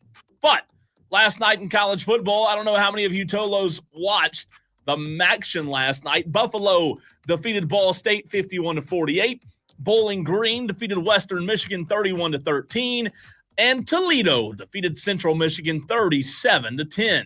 Tonight in college football, Kent State is at Miami of Ohio. Akron is at NIU. And Eastern Michigan is at Ohio. Last night in college hoops, Kansas defeated Michigan State 77-69. Kentucky defeated Duke. God, how about that, Big Blue Nation? 77-72. I was watching that game, and Duke was leading, man. And I was actually looking at the live line to see, who the favorite was. For the majority of the second half, Duke was like minus 600. So obviously, I didn't play anything there. The smart play would have been to take Kentucky plus 600. It would have been a nice payday, but I didn't. Clemson defeated Eastern Kentucky 75-62, a nice comeback win for the Tigers. South Carolina defeated Townsend 80-54. Also, any of you Charlotte Hornets fans out there, I don't know how many Charlotte Hornet fans are out there. But if you are a Hornets fan, I'm sorry. I know it's been a long season. The Hornets lost last night 114-89, and I say it's been a long season. Well, the season just started. Yeah, but you're 4-7. It kind of feels like you're 4-70 already. Not a lot of faith that things are going to be different under Charles Lee. We'll see, though. Maybe I'm wrong. Last night in Klay Thompson's return to the Bay Area, the Warriors, who are playing really good basketball right now, defeated the Dallas Mavericks 120-117. South Carolina cracked the top 25 last night, and the Gamecocks now sit at 21st in the country. How about that, Gamecock fans? And for you Tiger fans, Clemson moved up 3 spots in the college football playoff poll and now sits at 20th. So how about those Tigers moving up a little bit in the rankings? In Norman, Oklahoma, the University of Oklahoma's president and athletic director gave football coach Brent Venables a vote of confidence on Tuesday after the school board's meeting. The Sooners are 5-5 overall, 1-5 in league play. It's not been a great year for Brent Venables. We know the expectations are higher. We know it's tougher now in the SEC, but they still believe in their guy. They still believe in Brent Venables. In Atlanta, after another one of his star freshmen dealt with cramping issues, Duke basketball coach John Shire said the recurring problem was concerning. Blue Devils freshman center Kaman Malik was limited to 10 second-half minutes in Tuesday's 77-72 loss to Kentucky, subbing in and out of the game on multiple occasions due to cramping. So Duke's excuse right now is, hey, our guys are cramping up. It's too hot in this gym. Can you guys please turn the AC on a little bit? That's a good excuse for the Duke Blue Devils, who always seem to have a freaking excuse. The USC football program has been fined $50,000 and placed on a 1-year probation because of a violation of on and off the field coaching activities. The NCAA announced Tuesday After conducting an investigation, the NCAA found that USC exceeded the permissible number of countable coaches by 6 during the 2022 and 2023 seasons. 8 analysts for the football program engaged in on and off the field coaching activities during the spring of 2022, the fall, and the spring of 2023, resulting in the football program exceeding the permissible number of countable coaches by 6 for 2 academic years, the NCAA said in its release. As a result of the violations, the parties also agreed that football head coach Lincoln Riley violated head coach responsibility rules. So things not going well for USC out in California, not just on the field, but also off the field. Those are today's Daily Wires, getting you caught up on what's going on in the world of sports. A lot more to get to. We still have Kelley Ford, by the way, who had to move back 1 hour. He usually joins us at 4:20 on Wednesdays, but today he's joining us at 5:20. So stay tuned for Kelley Ford of K Ford Ratings. He's fantastic, as he always is. We'll talk to him in about 25, 30 minutes right here on the show. But coming up next, you're going to hear from your morning co-host, your morning host, rather, your morning anchor, Rob Brown. Like we're on a news talk format here. Let's send it out to Rob Brown, host of the Rob Brown Show, joining me in the very next segment. We're going to do a sports blitz. Rob will only be with me for a segment, so I'm going to blitz him at one time with 5 or 6 questions pertaining to what's going on right now in the sports world. So you'll hear from Rob Brown of the Rob Brown Show next.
Still time to get your upset picks in. 71307. Start your text with the word fan. I'm calling for a record-setting day, which would take 71 submissions. That would be the most ever on opening day of the Upset Picks Challenge. But I do believe in you, Tolos. I believe that you can get it done, and I am counting on you. We'll get back to that on the text line, 71307. Just make sure you start the text with the word fan. Want to go to the stream where we are joined by Rob Brown of The Rob Brown Show. I no longer have any money. I am broke after I had to pay Rob Brown to come on the show, and I do have a question that's burning, Rob. I just heard a promo that aired on this station. Did you really think corn was spelled with a K?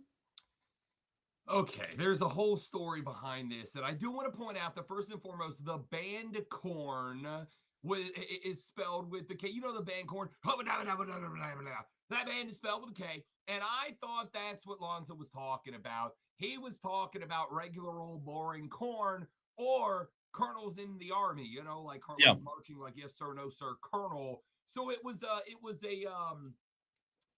communication confusion. What we have here is a failure to communicate like Major Payne. We got it straightened out, and we got a fantastic promo out of it, Cole Bryson. Rob, can you give me a little more juice on your end? I've got my slider turned up all the way, and I can barely hear you, which is not normal for you, by the way. No, I was going to say, how's that? That should be a more. Little bit better. Give me a little more. Give me as much as you got, if you don't mind. Now I'm giving you everything I got for Cole Bryson. If that ain't it, we're in trouble, buddy. I've got you wide open on my end. Wait a minute. Rob Brown just disappeared. He just disappeared from the stream. Let's see if he's got a better plan of action. You back? You got some more juice? Hold on. I figured it out. Wait just a second. Wait a minute. There we go. Wait just a second. All right, we're going to wait just a second. It's his first day. He's never done this before. We're going to kill a little time for Rob as he is brand new to radio. DB, appreciate you letting me know on the stream that Rob was so quiet, which, again, I don't know if I've ever said those words before in my life. But he's, look. Now, Cole Bryson, am I a little bit better off now? Not really. Not really. I'm going to reset and log back in. We're okay. Figure this damn thing out. All right. If not, we'll get you on the phone. Either way, I have some burning questions for Rob. All right. What about now? We got to be doing good. We got to be cooking now. Yeah, there we go. There we go. Okay. Is that better, Tolos? Yeah. You tell me if we're better off. We should be way better off now. I got you loud and clear. It's a little it's a little hot, but it's good. It's good. Not in terms of volume, but in terms of it sounds a little crunchy. But hey, that's okay. I've got you loud. We're gonna figure. Call this. Listen, this is premier radio. This is A+. The people are logging on for excellence here. We're gonna give them excellence, buddy. Well, I know it's your first time doing a stream. You don't do any kind of gambling podcast or anything like that. You had to go buy the equipment, I'm sure, in order to join me today. So appreciate it. So we've got the corn thing figured out. My next question for you, as we're doing a little sports blitz, I've only got Rob for a segment, and then Kelley Ford joining us in the next segment. So Rob Brown of The Rob Brown Show. My next question in this blitz I'm throwing at you, Rob. What the heck is wrong with Carson Beck? He's not that good. I mean, that's it. He's just not that good. Listen, I got into a fight with Ryan Horvath from the BetMGM Tonight show back. I was doing a show with him on the BetQL network before the season started, and we were doing a hit or miss on college football quarterbacks. And one of the ones that we put some analysis down on was Carson Beck, and he was going through some different scouting profiles. And I had 2 or 3 of them before the season started that said this guy's probably not getting drafted number 1 overall, but he's a top 5 draft pick. And I said, there's no way. Carson Beck is a dude that's fine. Is he good enough not to lose you a big game? And the answer is yes. And I don't even know if that's true anymore. He's fine. He's okay. But that's the best you're going to get out of the guy. I never understood. And this is why I was not super high on Georgia being a runaway natty winner like a lot of people thought they were, Cole Bryson, because he's not a dude I'm putting the game on the line on his shoulders. He's okay. Yeah. So you think it's a miss though by like the recruiting side of it from Georgia? Do you chalk it up as a miss because Georgia can't afford to have okay quarterbacks, right? All right. So Georgia teams gone by, right? Like the two back-to-back teams that won the two natties for Georgia going back-to-back, they were good enough to have an okay quarterback. And I think there are teams that come through that are. Last year's Michigan team, if we're keeping it a buck, last year's Michigan team won a national championship with an okay quarterback. I don't think J.J. McCarthy was all that great. And I think when he steps into the starting role in Minnesota, that's going to bear fruit as well. I think they did it. There are teams that are good enough to win natties, but this team ain't one of them. It's a very good team. And just to be clear, there's a lot of college football teams, Cole Bryson, in my opinion, that win natties because the quarterback is good enough to not lose you the game. And I will take, as a top-tier program, I will take a quarterback who is good enough to not lose me the game. And I think Carson Beck falls into that category. But when you put him down 3 scores on the road in Oxford, Mississippi, he's not good enough to lead you down from 3 scores on the road against a good SEC program. Georgia's got to be great everywhere else, and last Saturday they just were not. Yeah, I'm with you. And look, we've seen, Rob, a lot of Alabama quarterbacks under Nick Saban that weren't elite game managers, if you will. So, maybe it's just me. Maybe I'm surprised that Carson Beck's not at the level we expected him to be. And look, he lost a lot of good weapons. Ladd McConkey and Brock Bowers, pretty good weapons, right? They lost, but just kind of surprising. All right, I've got 4 more questions for you as I'm blitzing you somewhat rapid fire here, unscripted. I didn't give Rob these questions. So I really need you to elevate my mood with your answer here. I don't know why this conversation's been going on in the national media the last 2 days, but it has, and I've been watching it. I've been listening, Rob Brown. Question 3 for you. Could Coach Prime fix my Dallas Cowboys? No, but it's not because of Prime. Hang on. You got to stick with me here. It ain't because of Prime. Cole Bryson, you and I both know with this whole Jerry Jones fiasco, Jerry is the type of dude that not only is never going to admit that he's wrong, he's never going to fix something that is wrong that would make him admit that he's wrong. The whole conversation, Lonzo, I had this fight this morning. The whole reason the sun was in CeeDee's eyes story is a story isn't because of one passing play. It's because of the fact that it has been a problem that's been going on in Dallas for a couple of years, and Jerry refuses to fix it. And the fix is as simple as just closing a curtain, literally, right? And he refuses to do it. It's not because he refuses to do it. It's not because he loves the sun and he wants the grass to get its plenty of sunshine. Yeah. It's because if he closes the curtain, he has to admit that he made a mistake and he's not going to do it. Well, you and I both know Deion Sanders has got a way that he wants things done. And Jerry Jones has got a way he wants things done. And even if JJ has the utmost respect for Deion's going to come in there and he's going to want control over that team. And you and I both know Jerry Jones ain't about to cede that control over to him. You got 2 alpha personalities, neither one that's going to get out of the other's way. And if you're not willing to give Deion control, Deion ain't going to work for you. So all that being said, I'm sorry to tell you this, Cole Bryson. I have put the Dallas Cowboys in what I refer to as the Al Davis zone. The Al Davis zone is you won't be good again until your owner dies because he's not getting out of the way in any other way, and nobody else is going to change his ways. There ain't but one opponent that can fix your problems with Jerry Jones, and that's time itself, big dog. No, I said that yesterday. I completely agree with you. And it sounds morbid. It sounds dark, but no, until he dies, nothing's going to change. Yep. Texter says, Cole and Rob, Beck was never a great quarterback. They had too much talent around him to expose his shortcomings, and all of their speeders are gone. I see what you did there. Another texter says, Cole, you need Jerry to cross over the Rainbow Bridge to fix the Cowboys. Yeah, don't see that happening either. All right, Rob Brown, the Rob Brown Show, joining us right here on the Fan Upstate. I've asked him about Carson Beck. I've asked him about Coach Prime fixing my Dallas Cowboys, and painfully, I have to agree with you, Rob. I think you're right on it there. My next question for you, let's bring it local to Clemson and South Carolina. You know, I asked David Hood, Rob, a question yesterday, I believe it was, about Clemson getting their fans back on board and believing that this team still can do what Clemson fans want this team to do and be elite. I thought David Hood's answer to me, Rob, was fascinating. He said Clemson doesn't need to be worried about getting that part of the fan base back. Clemson needs to be worried about getting the national media to believe that they're a good team.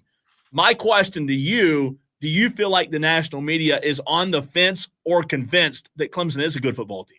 The national media, much like any fan base, Cole Bryson, is fickle as hell. And they are going to ride with you, and they're going to die in front of you depending on what you do.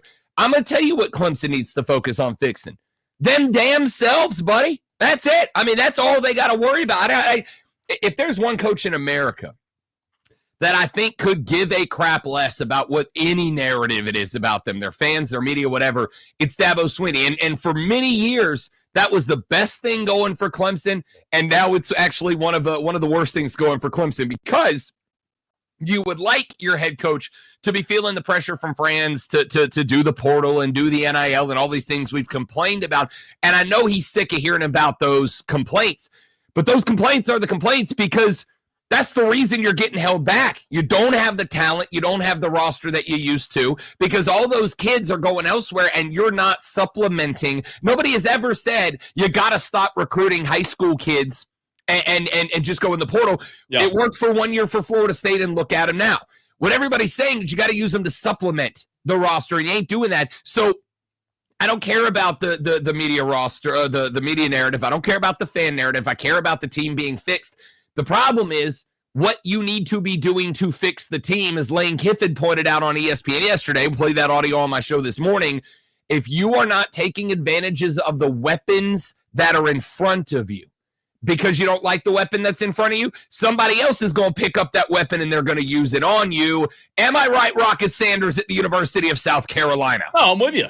I think I think that there's a lot of different ways to go about it.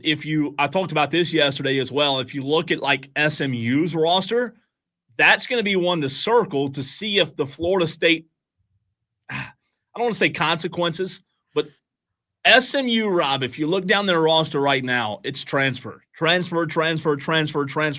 So, in saying that, they very well could experience the same thing next year that Florida State's experiencing this year. I'm with you. Speaking of South Carolina, though, my South Carolina question for you, I've got 2 questions left on this sports blitz. Can South Carolina, Rob Brown, recapture the season that they've had this season and not have the let down games down the stretch? Because I know a lot of conversations about what could have been, right, if you were to have beaten LSU or Alabama. But do you feel like this South Carolina team, legitimately looking at the rest of the games, can win out? You a Ted Lasso guy, Cole Bryson? Yeah, I mean, I don't mind it. Okay. Big Ted Lasso guy over here, right? I got a Believe shirt up there. I got a Believe sign on the wall in the Bro Cave up here. Big Ted Lasso guy. Okay. Early in season 1 of Ted Lasso, he looks at a player named Sambo Basani who had a bad day, and he says, hey, you know what the happiest animal on planet Earth is? It's a goldfish. Why? Because it's got a 10-second memory. Man, There is not a more important lesson that you can take away from sports, whether you're an athlete or a coach or a fan, than be a goldfish. Have that 10-second memory. You can't go back in the past, 88 miles an hour in the DeLorean, and fix what happened when you got robbed against LSU. You can't go back in the past and fix what happened when you shot yourself in the foot against the University of Alabama, and you certainly can't go back and fix the fact that Ole Miss dragged your ass up and down your own field for 60 minutes in Columbia. But here's what you can do. What you can do is look at the opportunity that you have against the most overrated team in the Southeastern Conference, the Missouri Tigers, on the road at their house. You can go out there and you can drag their ass like Ole Miss dragged you, because now, Cole Bryson, the South Carolina Gamecocks have something working for them they haven't had in Shane Beamer's tenure yet. Consistency. They have strung multiple games together where Dowell Loggins has had the playbook working, where Lenore Sellers has looked confident in his game, where Rocket Sanders has seen the hole and hit the hole, where the offensive line has opened the hole. And now, turns out you had a little secret weapon, a little Jordan secret stuff in those 2 defensive ends that are causing chaos for quarterbacks around the SEC. Take that consistently. Go drag Mizzou. Now you got another top 25 win. Go do what you're supposed to do to Wofford and tune up. Then go to Clemson, beat them at their house, and get yourself a top 17, 16, 15 win. South Carolina, Cole Bryson, could have 6 top 25 wins on the resume if they went out. There's not another school that can say we will have 6 top 25 wins. You show consistency through the end of the ride, and everybody is going to be looking at Shane Beamer's trajectory going sky high coming into the 2025 season. And now, Cole, now we're looking at Alabama and revenge. Now we're looking at LSU and revenge. Now we're looking at Ole Miss and revenge, because now the transfers and now the free agents and now the prospects are going to go, oh, and Willie B's a nightclub? You're damn right. That's where I want to play football. Rob, before I let you run, because we have Kelley Ford coming up next, texter from the 502 says, shout out to Rob this evening. Let him know I just put a $1 bill on the wall at Boathouse Oyster Bar listening to y'all. Got stationed down here. I'll have a few for both of you. Where is the Boathouse Oyster Bar? The Boathouse Oyster Bar is on the Destin Harbor in beautiful Destin, Florida. That's my old stomping grounds, Cole Bryson. That's where a young, formidable Rob Brown cut his teeth on cheap whiskey and ladies back in the day in Destin, Florida. That is my dive bar. As a matter of fact, texter, if you're still listening, right outside the entrance to the outside dock, there's a big light pole, goes about 12 feet high. And if you look at that light pole and you look up at the very top of the light pole, you will see at the top my signature, and it says Bleep Rob Brown, because that is the last bar, Cole Bryson, that I enjoyed a cold frosty beverage at before I moved up here to Greenville, South Carolina 5 years ago. Shout out to the Boathouse down in D-Town, FLA, baby. I'm a Beauchamps guy. Are you okay with that? Big Beauchamps guy. Now Beauchamps more for the food. Big group of Pontchartrain guy there at the Beauchamps. Love the Beauchamps, but once you put down a good, hearty, wholesome seafood dinner, best seafood in America, baby, Destin, Florida. It was swimming 20 minutes ago. Once you hit the Beauchamps and you knock down some group of Pontchartrain, you don't even have to move the car, Cole Bryson. You go down to the harbor, you hang a left, you walk down about 150 yards, and you are in God's favorite dive bar, the Boathouse in Destin, Florida. I like it a lot, Rob. Appreciate you, and please don't charge me as much next time to have you on. I'll do my best, buddy. I expect a check in the mail, and if it's not there, then I'll we work in radio. They know we don't make money, pal. They know better. You're right. Rob Brown of the Rob Brown Show. You can catch him 6 to 10 weekdays right here on the Fan Upstate. If you haven't done so already, check him out. We're going to talk analytics in the very next segment with Kelley Ford of K Ford Ratings. He usually joins us at 4:20. He joined us at 5:20, or is joining us at 5:20 today. We'll talk to Kelley Ford next.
Text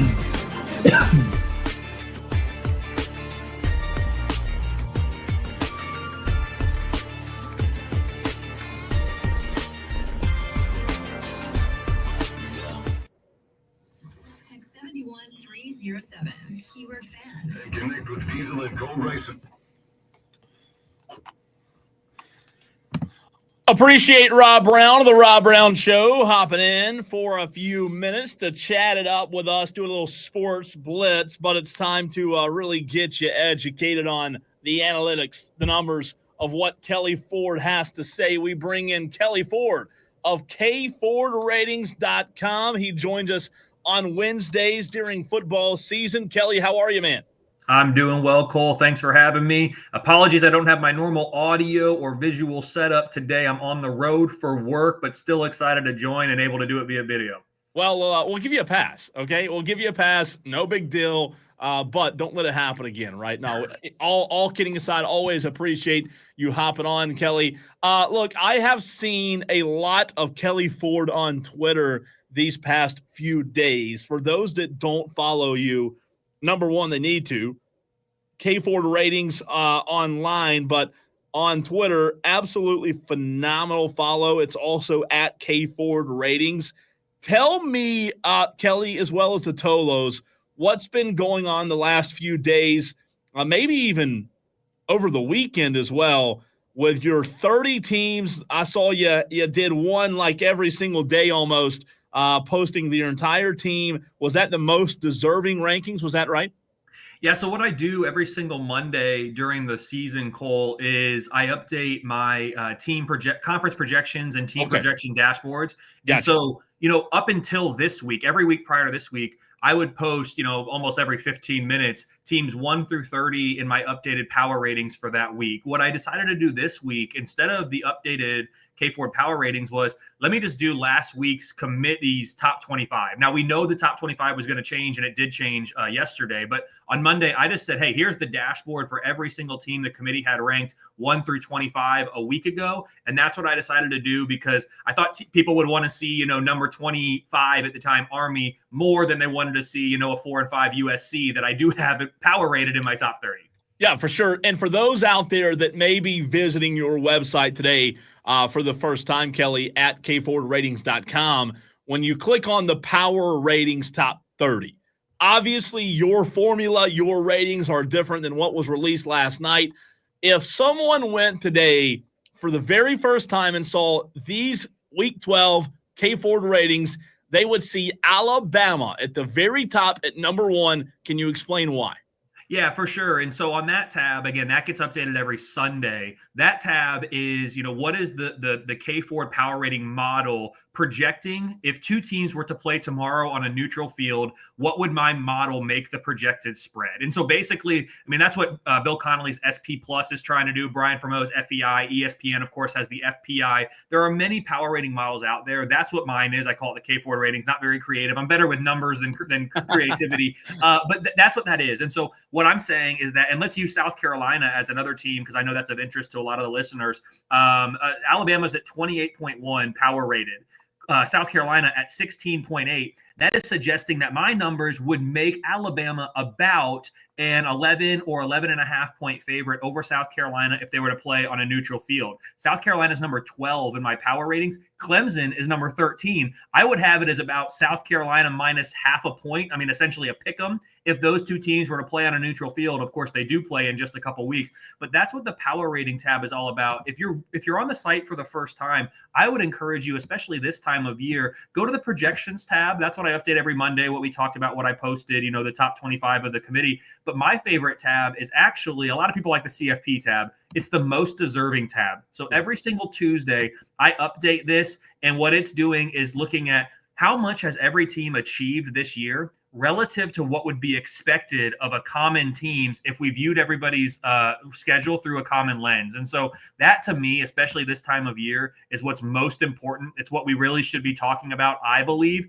And so that's what I've done there on the most deserving tab that gets updated every single Tuesday. You'll notice I have BYU ranked number 1. Of course, the committee has Oregon in that spot. The biggest discrepancy that I had this week, Cole, South Carolina certainly up there, is Georgia. I believe Georgia and the resume that they have, the record they have, given the schedule they played, deserves to be ranked number 3. The committee has them number 12. I think that's a huge injustice to Georgia. But South Carolina also underranked by about 5 spots per my most deserving in the committee's rankings.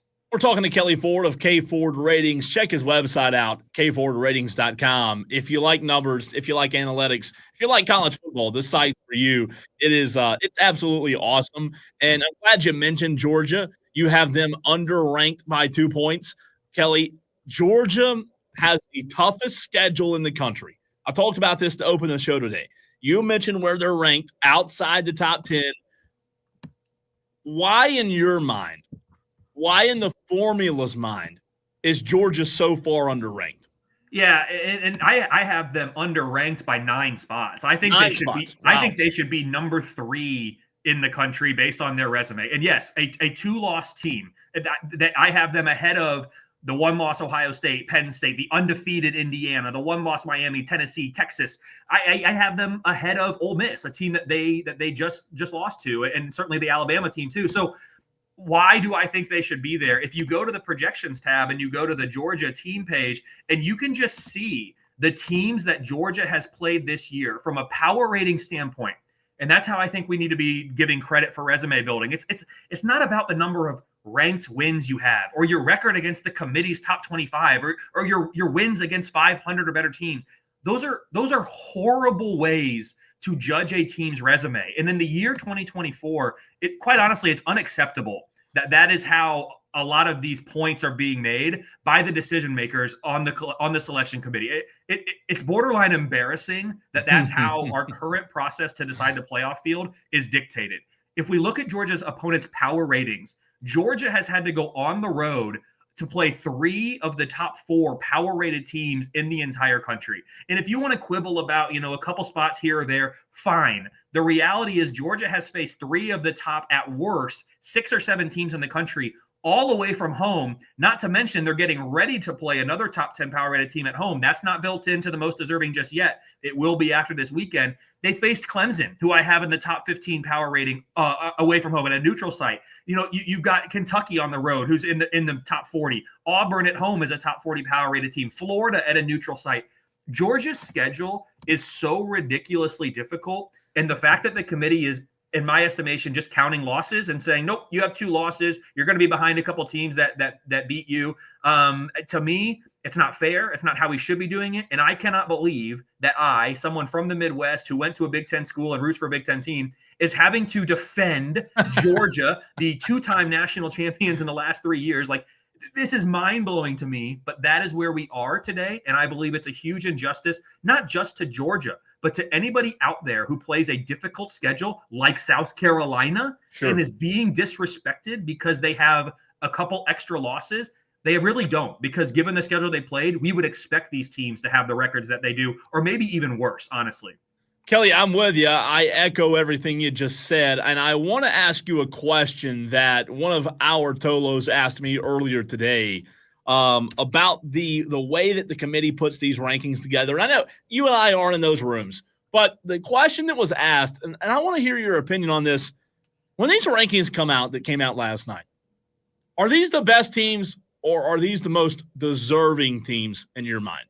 Yeah, and I think the committee's taking a different approach on this in the 4-team era. We'll see how they do it in the 12-team era.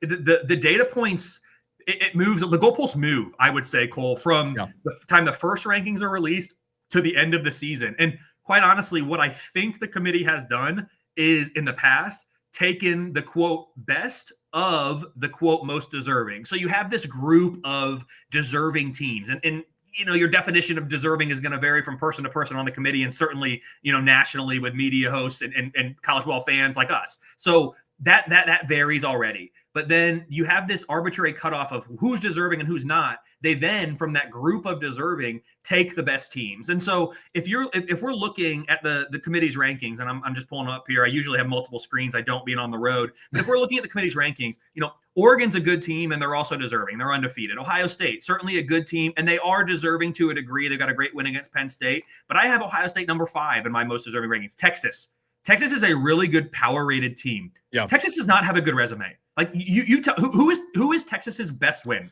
Vandy?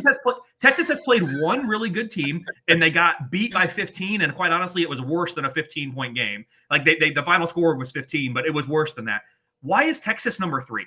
To me, that makes no sense. I have Texas number 10 in my deserving rankings. Yes, Texas is the number 3 power-rated team in the country, so they are a good team in that regard. Then you're looking at, Indiana. Indiana's resume is not very good either. I mean, sure. I've got them at, I want to say, where do I have Indiana now? I have them at number 7. The committee has them number 5. So it's team by team. It's week by week. The committee changes their criteria, it would seem, based on who they're discussing and in what week of the season we're at. I believe that's the wrong way to do it. I will always say that. I'll never change my mind. I'm just very stuck in on that. I don't believe that's how we should determine this, but that's the reality. BYU being at number 6 by the committee, BYU is barely a top 25 power rated team, but they have the number 1 best resume by my metric. So the committee's splitting a difference there, saying, yeah, we'll put them at number 6. I mean, it's really inconsistent. I know there's people out there that model the committee's behavior and can be pretty accurate with it. That's fine. What I'm saying is the process that the committee's using, even if people outside that room can replicate it, the process they're using is bad. It needs to be revamped. Do you think that college football will ever recognize that and bring in analytics more to the conversation? Because the guys and the women who are talking about this now and deciding, Kelley, they're probably not using – I mean, look, they're probably sitting in their nice tuxes in the hotel rooms, eating calamari, drinking champagne. How much analytics do you feel like they're actually using? I agree with you 100%. I hope one day it progresses more toward – I'm not saying analytics should rule everything, but I hope one day it does progress that way. I agree with you. Analytics should not be used as the end-all be-all. However, it does need to play a bigger role than it is now. And I always say this, like with my model, it's not the end-all be-all. It's a starting point for conversation. It provides us the 30,000-foot view, and then it's up to us as prognosticators, fans, analysts, whoever is looking at it, to digest it and make their own conclusions from it, draw their own conclusions from it.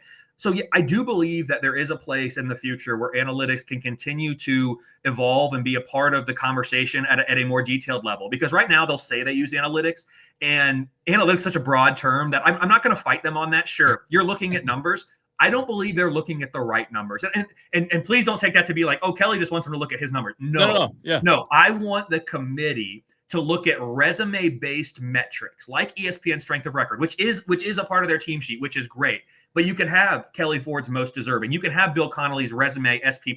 We can aggregate these deservedness metrics and use them in a more effective way to at least create what I would like to call like a true seed list for what these teams are and what their resumes are. And then if you as a committee, because we're America and we have to have a committee for everything, if you as a committee want to manually adjust this team up 2 spots, that team down 3 spots, let's honor a head-to-head here to flip these 10 and 11 teams, whatever it is, fine. But we need to have like a true north, if you will. And I think analytics can provide that, because right now, we're shooting from the hip. It's the Wild West. We don't really understand what or why it's happening. And those that do or say they do, that's okay, again. But the process itself is broken, and I feel very strongly about that.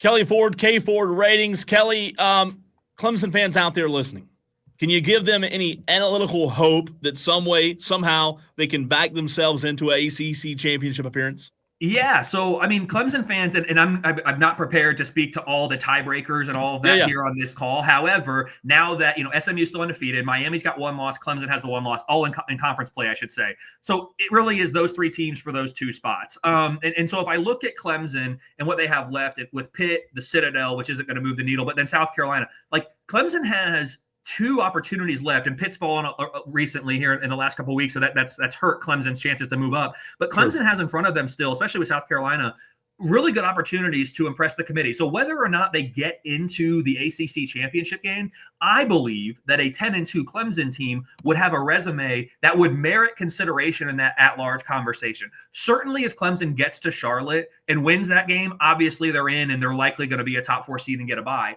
Yeah. If Clemson gets to Charlotte and loses, I believe that they're probably out, because at that point with 3 losses, given the schedule they played, even though that 3rd game would be against a good opponent, I don't think that's probably going to be enough given the other contenders. But at 10-2, That's what's interesting. And I do think that they can get there. Right now, my numbers, again, on my projections tab on the website, I've got a 40% chance that Clemson wins their next 3 games and finishes at 10-2. 71% win expectancy on the road at Pitt this weekend, greater than 99% at home against the Citadel. And then that final game of the year, South Carolina, man, that's going to be such a good one. It's got a 57% win expectancy, for Clemson, and it's got a watchability score right now of 9.6 out of 10. So certainly one of the most exciting games for me in that rivalry week. And we know that week's filled with great games, but I think that South Carolina Clemson, especially if both teams continue to win, that could be a potential CFP elimination, at-large elimination game. Some people say South Carolina's already out. Maybe they are, but I certainly don't think they should be based on the resume they have to date.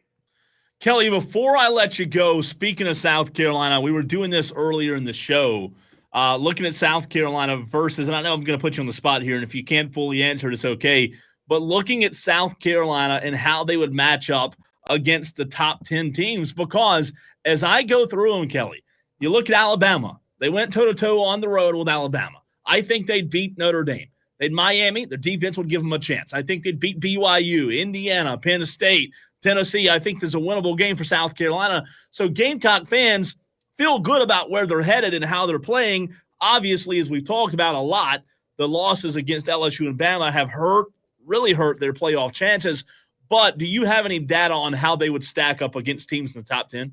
Yeah, absolutely. So, I mean, on the website, the power page, the power rating model, that's exactly what it's intended to do. So if you go to the website, k4ratings.com, click on the power tab, you can see, and you referenced it earlier on this segment, Cole, the week 12 K4 ratings, and it's got the top 30 in a graphic, but it also has the full 134 listed as well.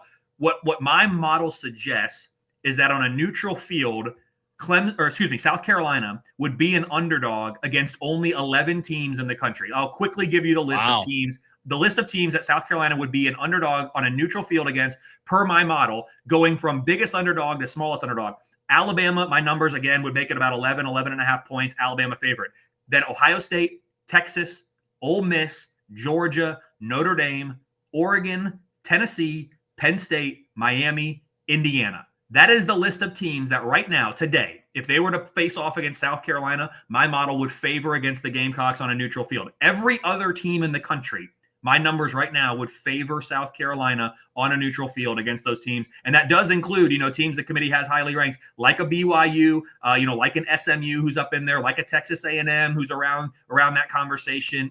So yes, South Carolina is in a very good spot from a power rating standpoint. This is certainly, by my numbers, Shane Beamer's best team in Columbia, and they are improving at a rapid rate throughout the season. Man, that's fascinating, Kelley. It really is. Great stuff as always. Appreciate you hopping on with us, and we'll talk to you next week. Thanks, Cole. Appreciate it. Have a good one. You too, man. Kelley Ford, K4 Ratings. Check his stuff out, guys. It's absolutely phenomenal. Tolos, k4ratings.com. His website, if you're a college football fan and you like numbers, you'll get lost. Let me just say that. Always appreciate Kelley hopping on. All right, coming up next, I want to tell you, we've had this conversation, Diesel and I have multiple times. I want to tell you what I think the Panthers should do when it comes to their rebuild and compare them to another situation where a team now is thriving. That's next.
Fan Zone. This is Wire to Wire with Diesel and Cole Bryson on the Fan.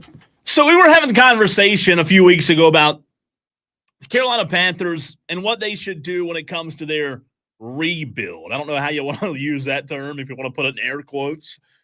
But I'm telling you, man, I really thought over the weekend as I was watching the Pittsburgh Steelers that I found the best formula. I found the best solution for the Carolina Panthers. And look, I'm not a NFL GM, nor have I ever been one, but I do feel like you can look at other franchises and kind of model what they've done, right?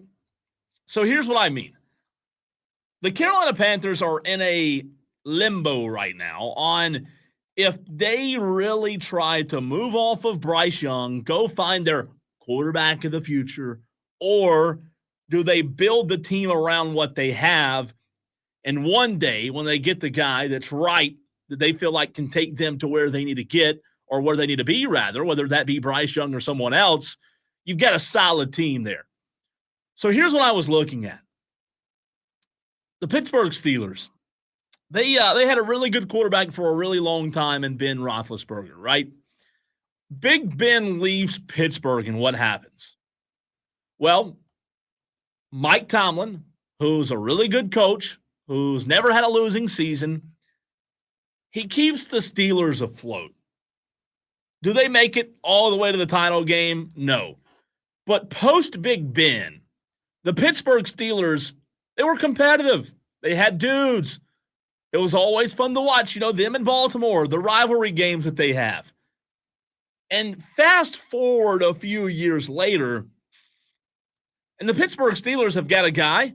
They've got two guys, one in Justin Fields, who started the season because of the Russell Wilson injury, and now they've got a guy in Russell Wilson. When I look at the past, let's call it 6 to 8 years of what has been the Pittsburgh Steelers franchise, I think that's where the Panthers need to start aiming.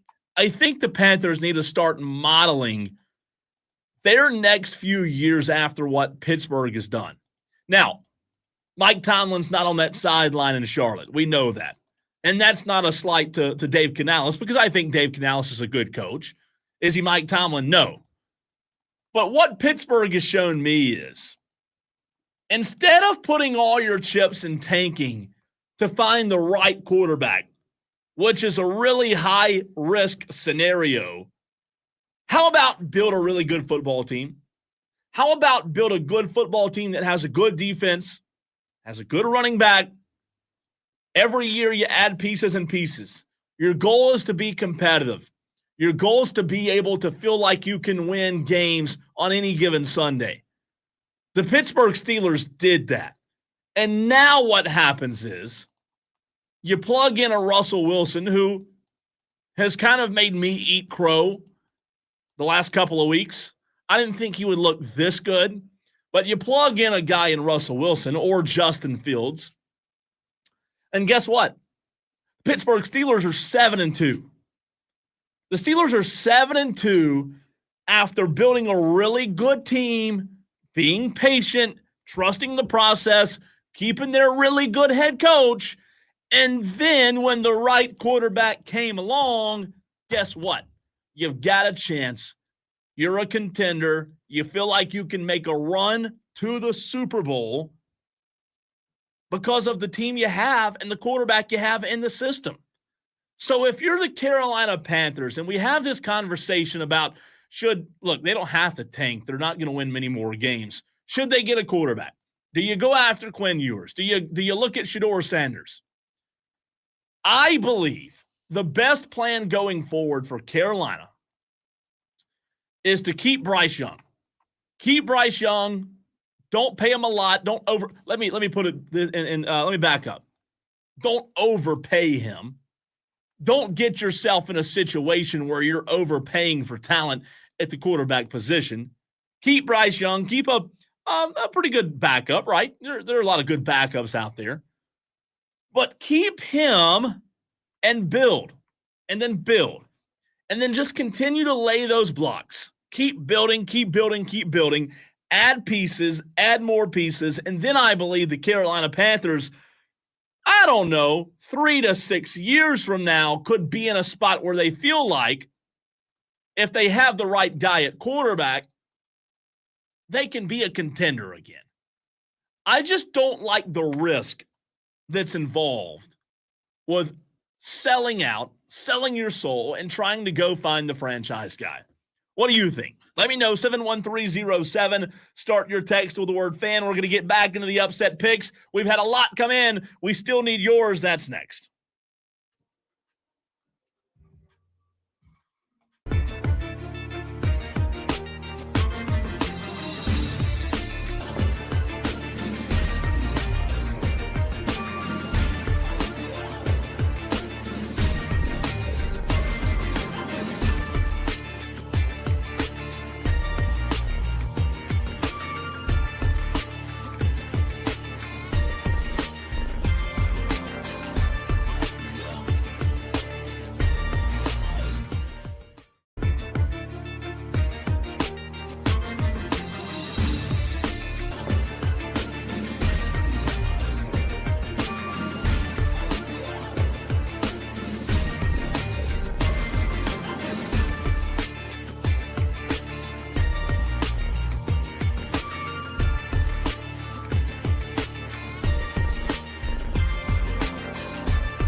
It's time to get your upset picks in. If you have not done so already, you have about 48 minutes. I'll call it 50 minutes remaining in today's show because we do go off about 6:52:30. So you got about 51 minutes to get your upset pick in. 71307. Start your text with the word fan. We need your name, the game, and the amount of points, which is the spread. Make sure you use the same name each and every week. Going to get back in to the upset picks. Also get back into the college football rankings. We started the show. I started the show reacting to what was yesterday's or last night's rankings. But before we do that, let's go to the phones. 844-326-3663. Dale wants to chime in on the Renewal by Anderson of the Carolinas fan phone. Dale, what's up, man? Good evening, Cole. How are you? I'm wonderful. Better now that I get to talk to Dale. Oh, stop. You're going to make me blush. Hey, as a football fan, okay, you were talking about the Carolina Panthers and how they should rebuild going forward. With Bryce being a first-round pick and he's in year 2, they have 2 more years plus the 5th-year option. So they could essentially, if the team's not really going anywhere. They've got to build some depth. Yes. If they can keep Bryce and see if during that time, as they build that team up, if he is the guy or not, you could build that depth. And then, if he's not the guy, you're still going to get a high pick. You don't have to pay him next to nothing because he's on your rookie deal. That's where you can really build the team up is through the draft. No, I'm with you 100%. I think you're dead on. Again, the key is, you and I know this very well, don't overpay for quarterback because you're not ready to do that yet. I don't like doing it anyways, but keep Bryce Young. Don't overpay for him. And Dell, I just think it's so important. Like when you look at the margin of error, if you push all your chips in of trying to go get the right quarterback that's going to dig your franchise out of the grave, that is a high risk scenario. The Panthers, frankly, can't afford that high risk scenario. That's why I think the much better option, the low risk option, is to do what you just said and then build depth, add guys. But the Pittsburgh Steelers were not very good in terms of being a contender for about a 3 to 4 or 5 year stretch after Big Ben left. If the Panthers could kind of model that, that's my point. Just continue adding guys and draft well, and then one day maybe you can go get the guy that you need. You can do that very easily through the draft, especially when it comes to like the lineman position. Offensive line, I believe, is where the Panthers struggle the most. That and they really don't have a receiver outside of Adam Thielen, and he's a glorified slot guy. Leggett, yeah. You can build through the draft, and you can do it cheaply. Yes, the team is not going to be good for, like you said, the next 3 to 6 years. But by that time, you will have your answer on Bryce Young. No, I agree with you. The only thing is that worries me about that is can Dan Morgan, who's now in charge of this Panthers organization when it comes to being a GM, can he draft well? Mark Schlereth joined us a few weeks ago, and he talked about that exact thing with the Panthers needing draft picks, needing to build this roster because the guys they have starting just aren't NFL starters right now. And, again, I think you're right. I think I'm right. But do you trust the Panthers and do you trust Dave Tepper to stay out of the way to allow this process to take place? Because these things don't happen overnight. It's the microwave society we live in. I just don't view it happening that way. Correct. But Dave Tepper remarkably has been very quiet. Yes. Since these 2 hires, since the GM and the coach. So he's realizing, hey, football's not my thing. I wish our owner could figure that out. Yeah.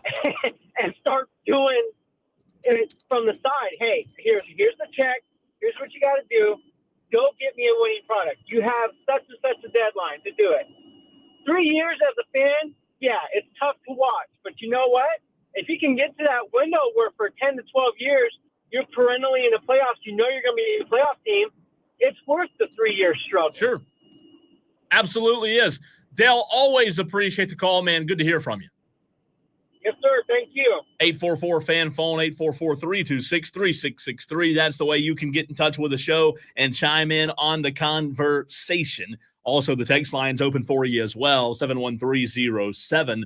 Start your text with the word fan. Look, I talk fast, but if you save those numbers in your phone, you don't have to worry about listening to me and hoping I slow down when I read the phone number.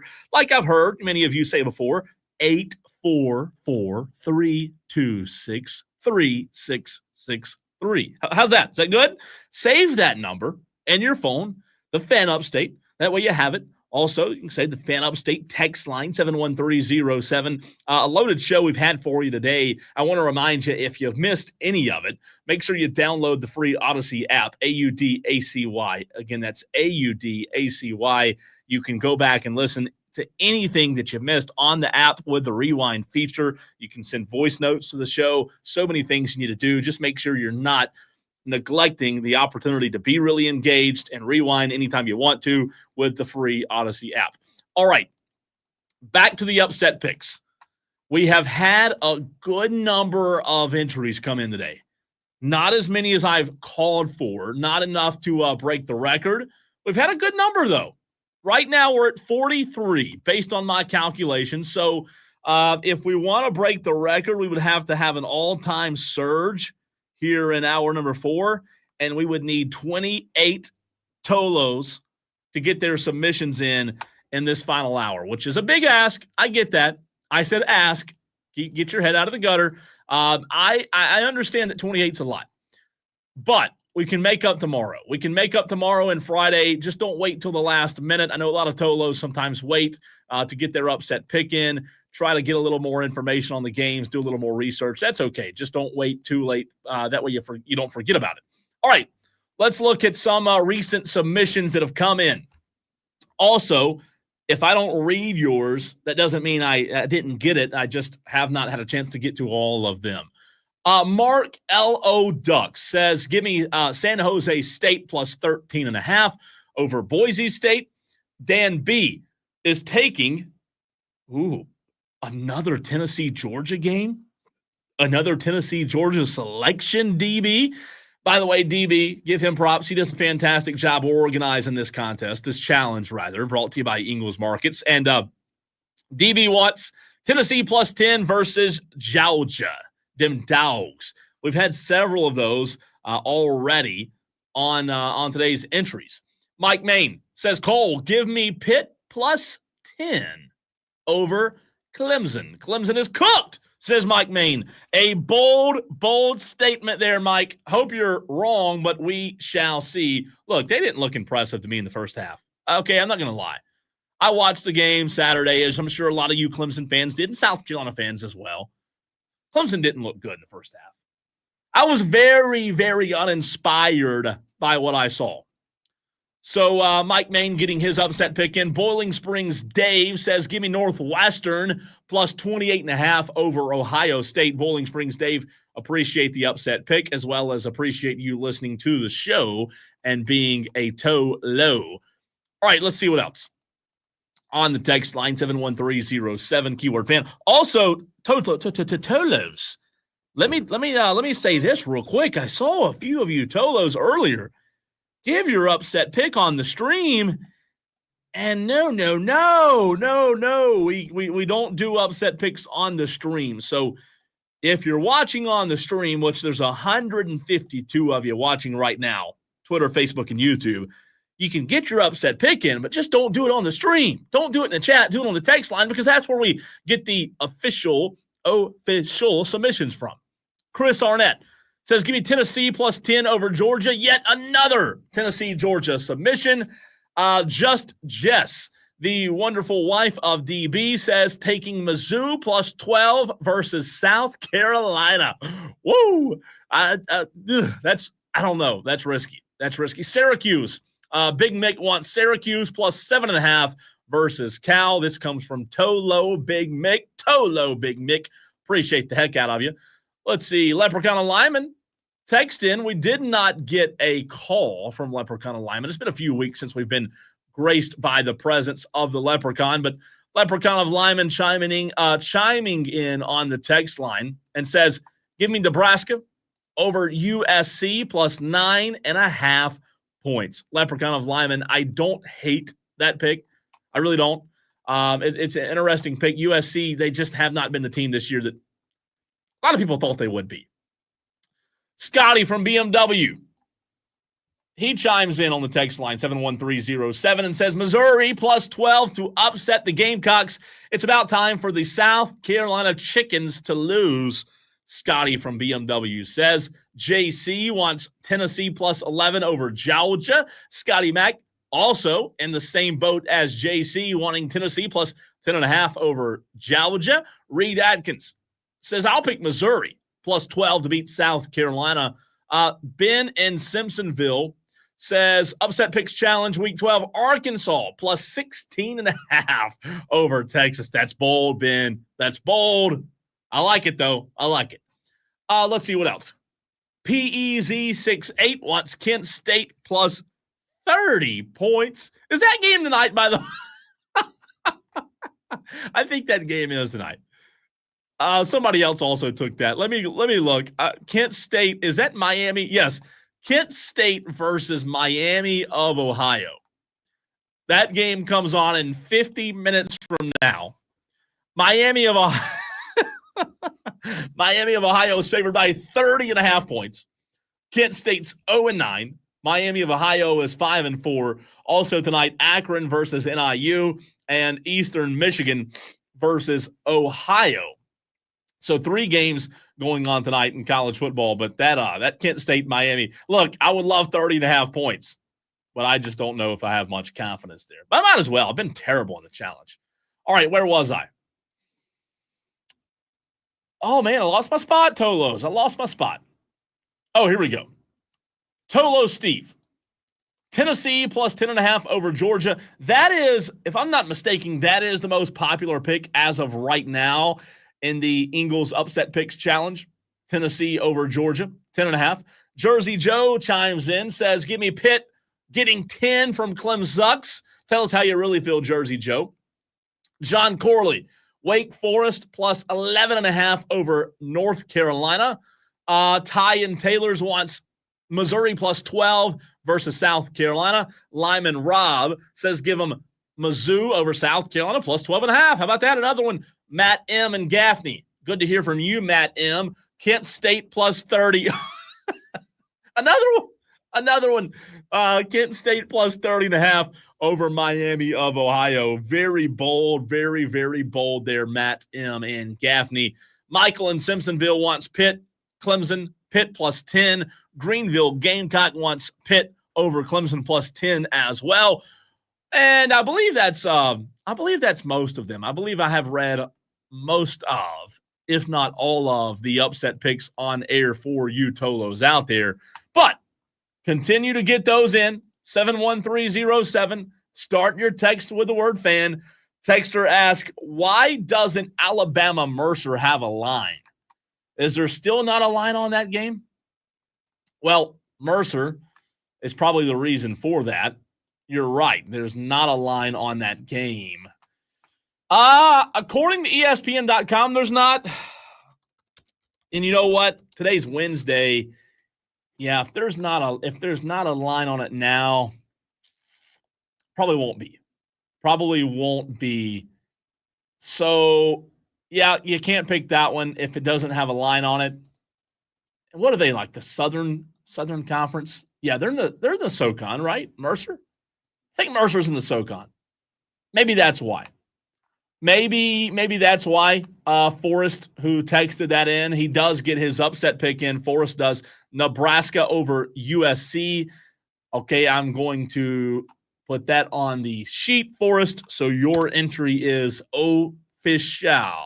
Appreciate you entering the challenge as well. 71307. All right, Tolos, it's time for me. It's time for me to find a game. I've got to find one. I've got to find a game, and I've got to hit this week, man. I've been ice cold. But first, Mark Elo Ducks on the YouTube stream says, Cole, I remember when you laughed about the Kennesaw State game on a Wednesday night and they won. Maybe it's Kent State's turn. Mark Elo Ducks, you may be right. Maybe. Okay, if that's the case, then I'm going to take them. If that's the case, I'm going to take Kent State to pull the 30.5 point upset, right? Because if I'm going to jinx it, I want to be on the winning side, right? I just don't see that happening. I could be wrong, though. I've been wrong once or twice before, but I've got to find a game. I've got several. I everything in me wants to go big, swing for the fences, right? I just don't know if that strategy is very, very smart. So I don't think I'm going to swing for the fences. I did yesterday in our upset pick study session. I did give you a few. The one that I keep going back to is 1 o'clock Saturday on ESPN Plus, Coastal and Marshall. Marshall's favored by 9. The game's at Marshall. They're 6-3, 4-1 in the Sun Belt. Coastal's 5-4, 2-3. I just do think, though, I do think Coastal's a well-coached team that has talent that eventually is going to win a game they're not supposed to. I don't know if I'm going to officially take that one.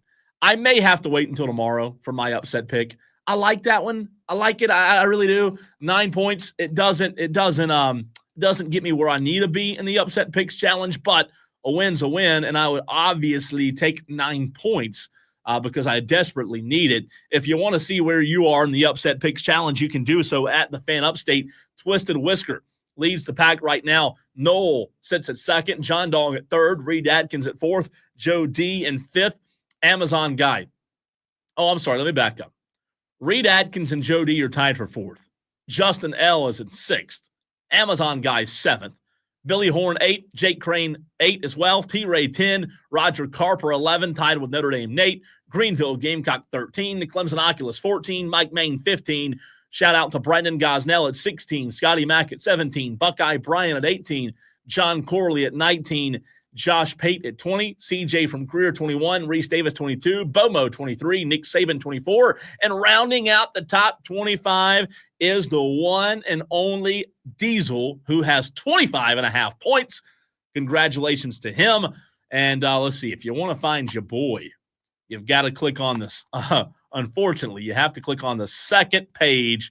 You have to go all the way down to 67. 67, where you would find me sitting with 12 measly freaking points. 12 points. That's where I am. But the good news is there are a lot of other Tolos that are behind me. So I can say, hey, I'm beating you guys. I'm beating you, Sparty Party, Ben, Ty, Matt, Tiger Pal, Rachel, but not much to brag about on my end. But if you were to be bold and swing and really hit on one of those big ones, boy, could you catapult. I just don't think the Kent State game tonight is the one to do it on. If you were to look, though, and say, okay, let's find another game where the spread is just monstrous, right, to where you could really make up some ground in the upset picks challenge, you could pick Northwestern over Ohio State. I obviously don't think that's going to happen. Ohio State favored by 28.5. Texas, Arkansas, that's 13.5 point spread. So obviously that gets you a good amount of points. Wouldn't be a huge one. La Tech, Western Kentucky 14. Auburn, UL Monroe is as a 24-point spread. UL Monroe's 5-4. Auburn's 3-6. And heck with it. Heck with it. Let's just go ahead and make my selection right now. I'm gonna pick. Let's do it. I'm gonna pick UL Monroe over Auburn. I'm gonna go ahead and do it. I'm gonna go ahead and pull the trigger on it.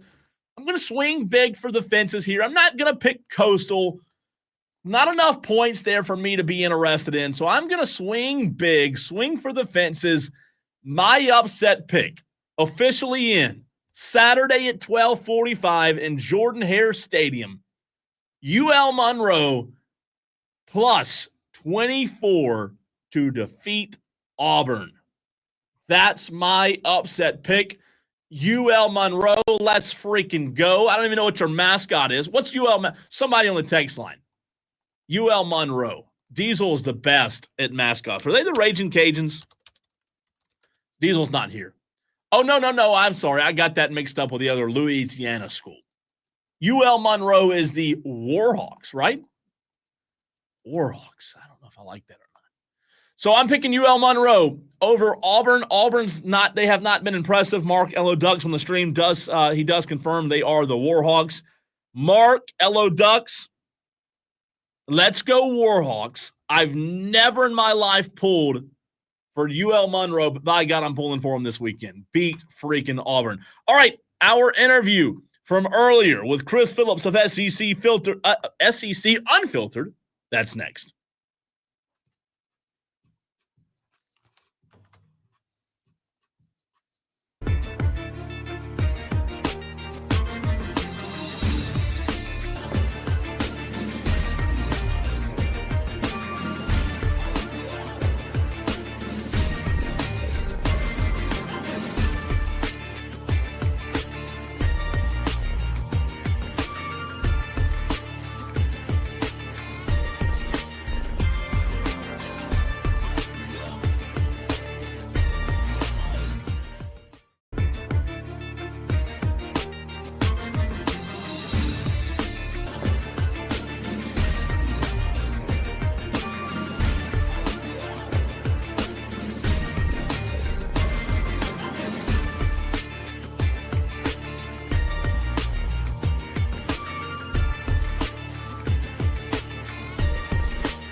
seeing a lot of Georgia folks, Cole, to your point, that are upset and they want to cite the strength of schedule. And I totally understand it, right? Number one, strength of schedule.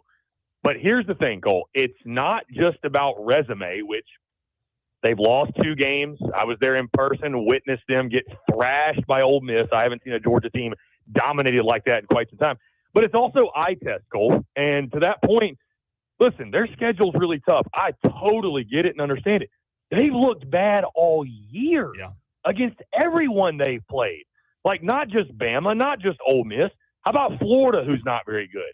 How about against Mississippi State, who's not very good? How about looking sluggish against Auburn, who's not very good? I know they had that big win first game of the season against Clemson. Take nothing away from them for that.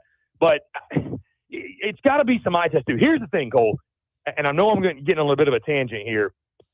If Georgia wins out, they're in.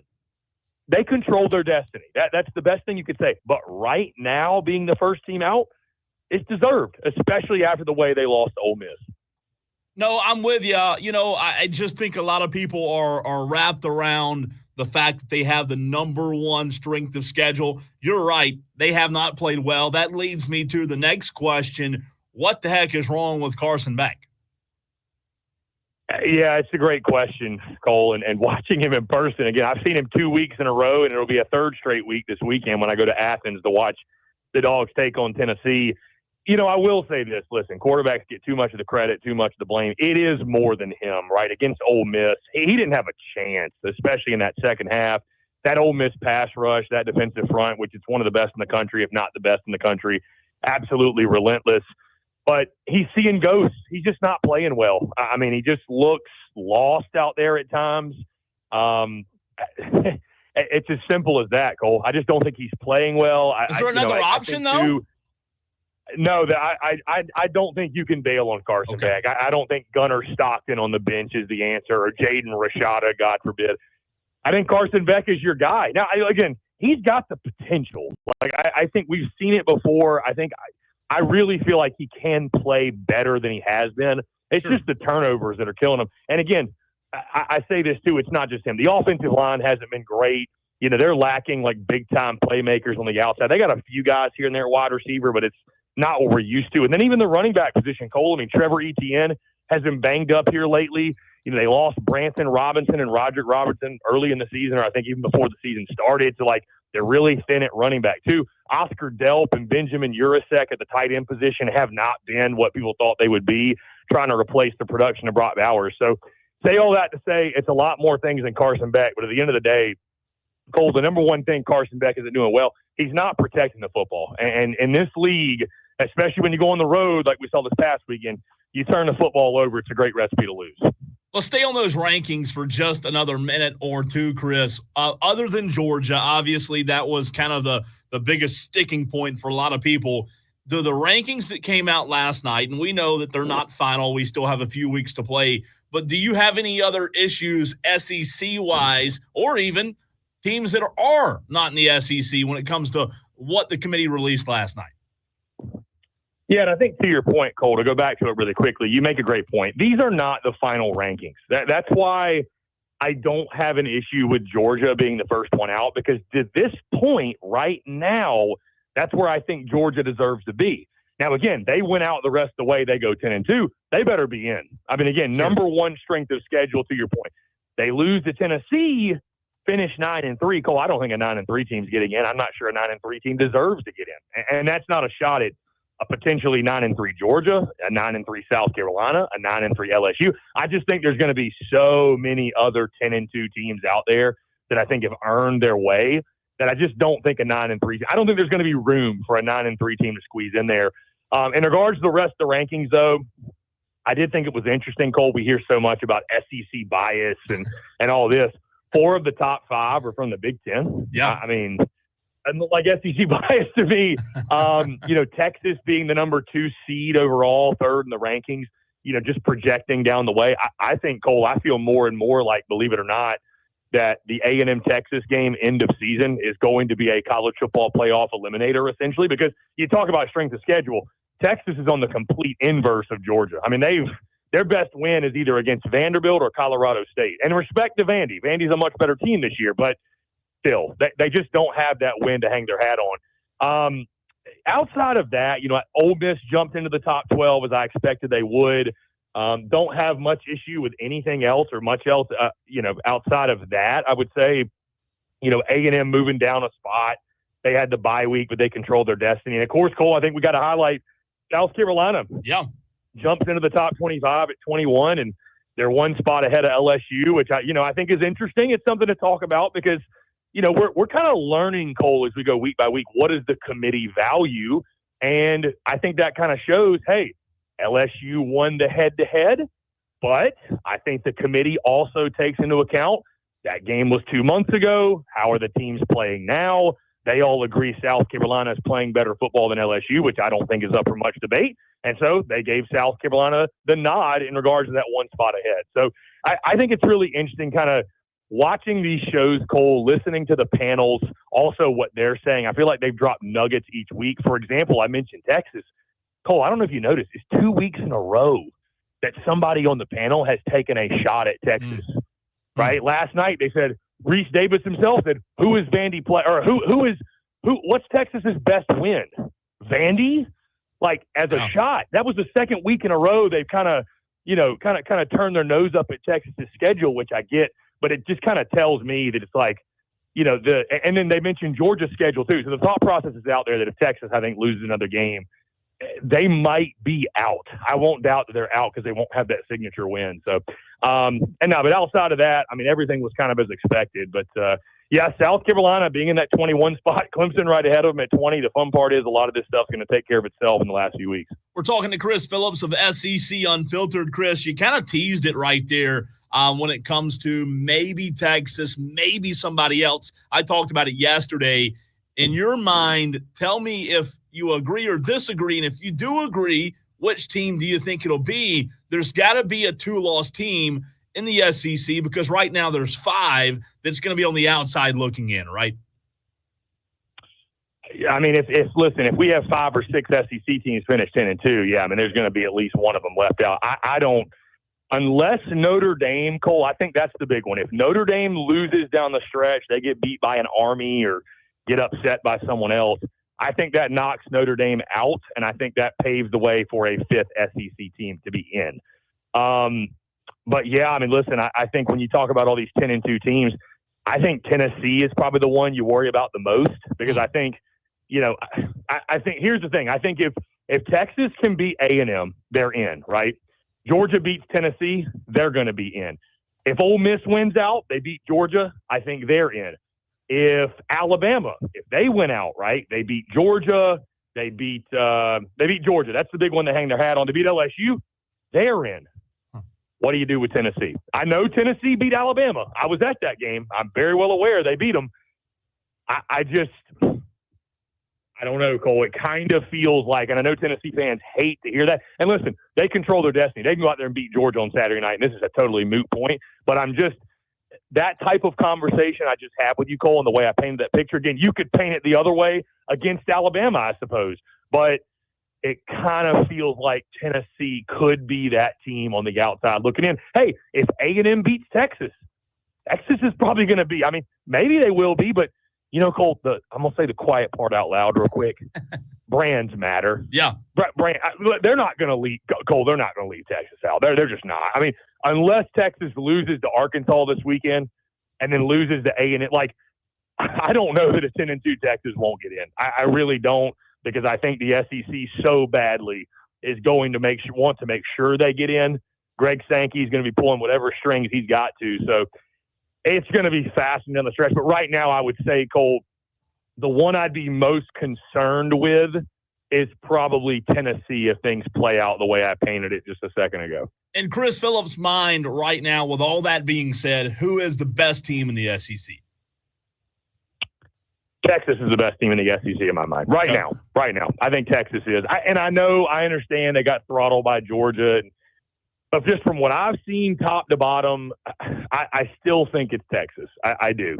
The Georgia result feels more of, I'd love to see those two teams square off again. Because I'd probably pick Texas again, to be honest with you.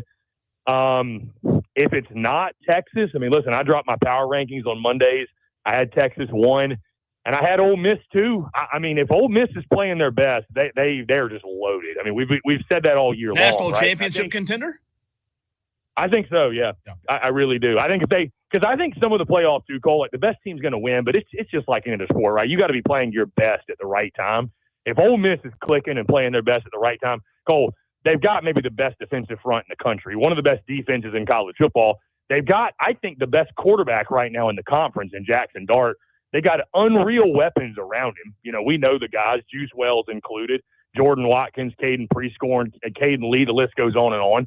And they've got the guy in Lane Kiffin that you saw what can happen when he gets in his bag. I thought he called a beautiful game against Georgia, one of the best I've ever seen him call. So, you know, if their offensive line can hold together, which is a big question for a lot of teams out there, I think Ole Miss is as talented as anybody. And also, too, if you look at that bracket, Cole, that was released last night, if you put Ole Miss in that 11 spot, and that path is a beautiful path. I would kill for that if I was a fan of the Rebels. Like that I think it sets up really well. You'd have to go through Penn State, BYU, and then you're in the semis against probably either a Texas or a Georgia, or a Texas or Bama. And I think in that matchup, who knows what could happen in the semis. So yeah, I think Ole Miss is that caliber of team, but right now I would go Texas is the best team in the SEC. But you know, again, Cole, it's tough because not all these schedules are built equally, and it's like, what is Texas's signature win? What am I going off of? That's a great pushback on that. But right now, I'd still go Texas. We're talking to Chris Phillips of SEC Unfiltered. You said something there that I want to go back to, and it kind of got my mind spinning. You said that, whoever's playing their best at the right time. Do you feel like that the way that college football is set up now with the expanded playoff, it allows that saying, that mantra to actually be true? Whereas with a 4-team playoff, if you had a blemish early in the season, it didn't matter if you were playing your best football late in the season or not. You were already cast aside because of that loss you had earlier in the year. Does that make sense? Yeah, I think I'm trying to connect the dots to what you're saying. So, I mean, feel like it's getting more. Yeah, basically it allows more teams to get hot late regardless of blemishes early in the season. Like, let's say, for example, Ole Miss. If Ole Miss, what are they, 2-loss team right now, right?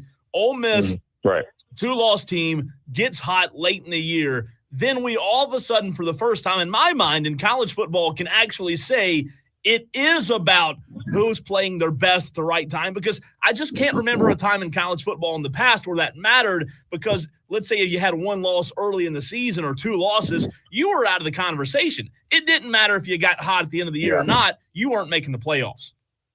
Yeah, I do think, to your point, Cole, it's allowing more teams the opportunity. Yeah, I think you're correct, where you don't have to have yourself fully buttoned up and figured out by week 1. Right. You know, you've got some breathing room, you've got some leeway. 1 loss is not going to wreck your season. And by the way, Cole, shout out to, and probably RIP, all those people that said that the 12-team college football playoff was going to ruin the regular season and going to make it matter less. It matters more now, Cole.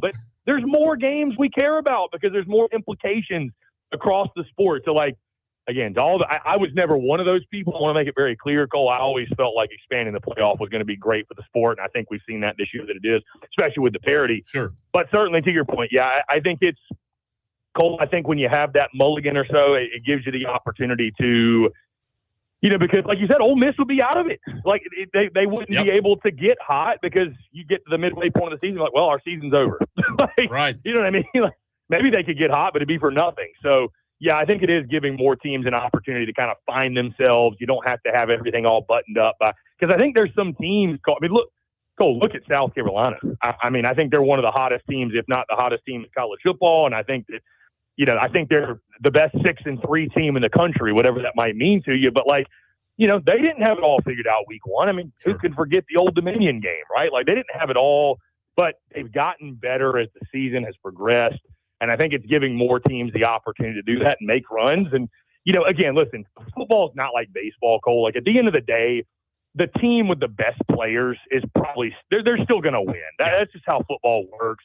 Chalk typically plays out where chalk wins out. But I do think, again, to your point, it's given opportunities to teams to kind of find themselves, come together, and potentially make runs into the postseason, which is going to be thrilling to watch for all of us.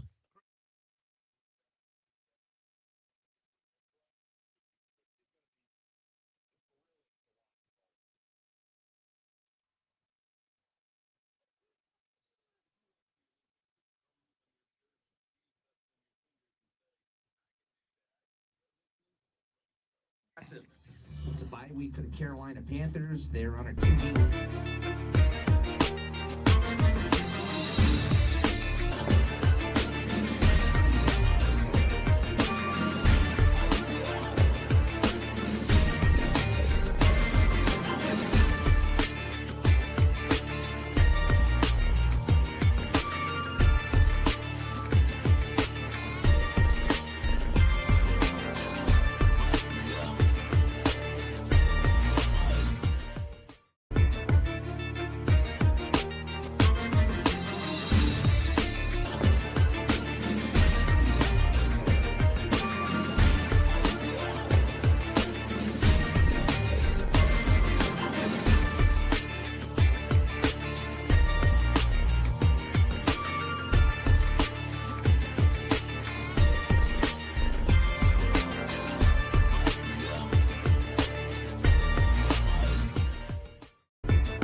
Last chance for you to get your upset picks in on the text line 71307. Start your text with the word fan.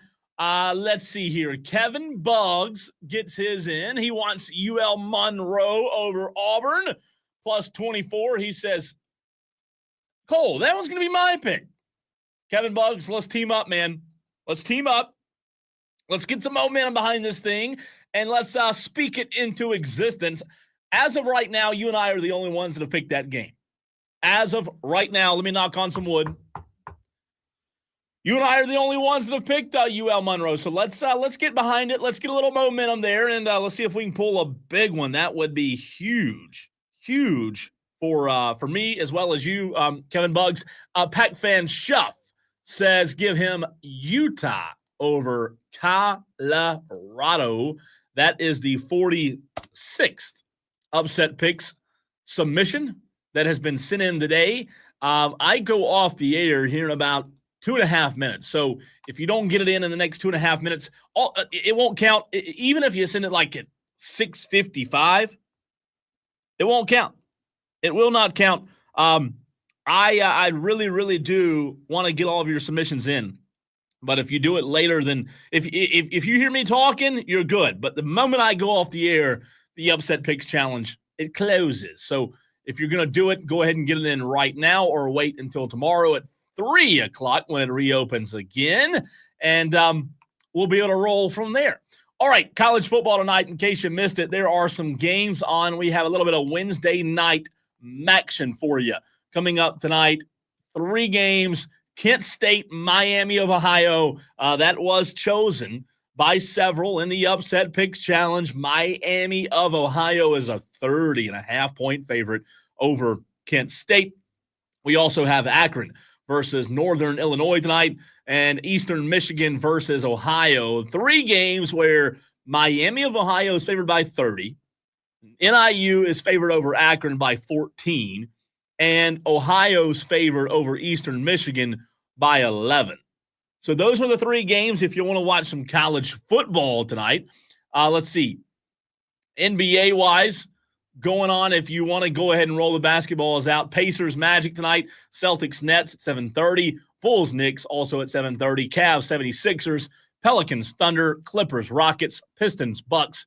Wizards, Spurs, Grizzlies, Lakers tonight. That should be a good one. I did see earlier, I believe, where John Morant is out for tonight's game. So that's a big loss for the Grizzlies. Timberwolves, Trailblazers tonight at 10, and then Suns, Kings at 10 p.m. tonight as well. I appreciate the heck out of you, Tolos, for Toloing with me today. Good to hear from you, whether it was on the text line, the phone line, or on the stream, where we're live every day on Twitter, Facebook, and YouTube. A big show coming your way tomorrow. We'll have our high school coaches spotlight as high school football season is dwindling down, and a lot more reaction on what's happening or what's happened and your thoughts on South Carolina Clemson as we start to look ahead toward this weekend and their respective matchups. I'll see you tomorrow, Tolos.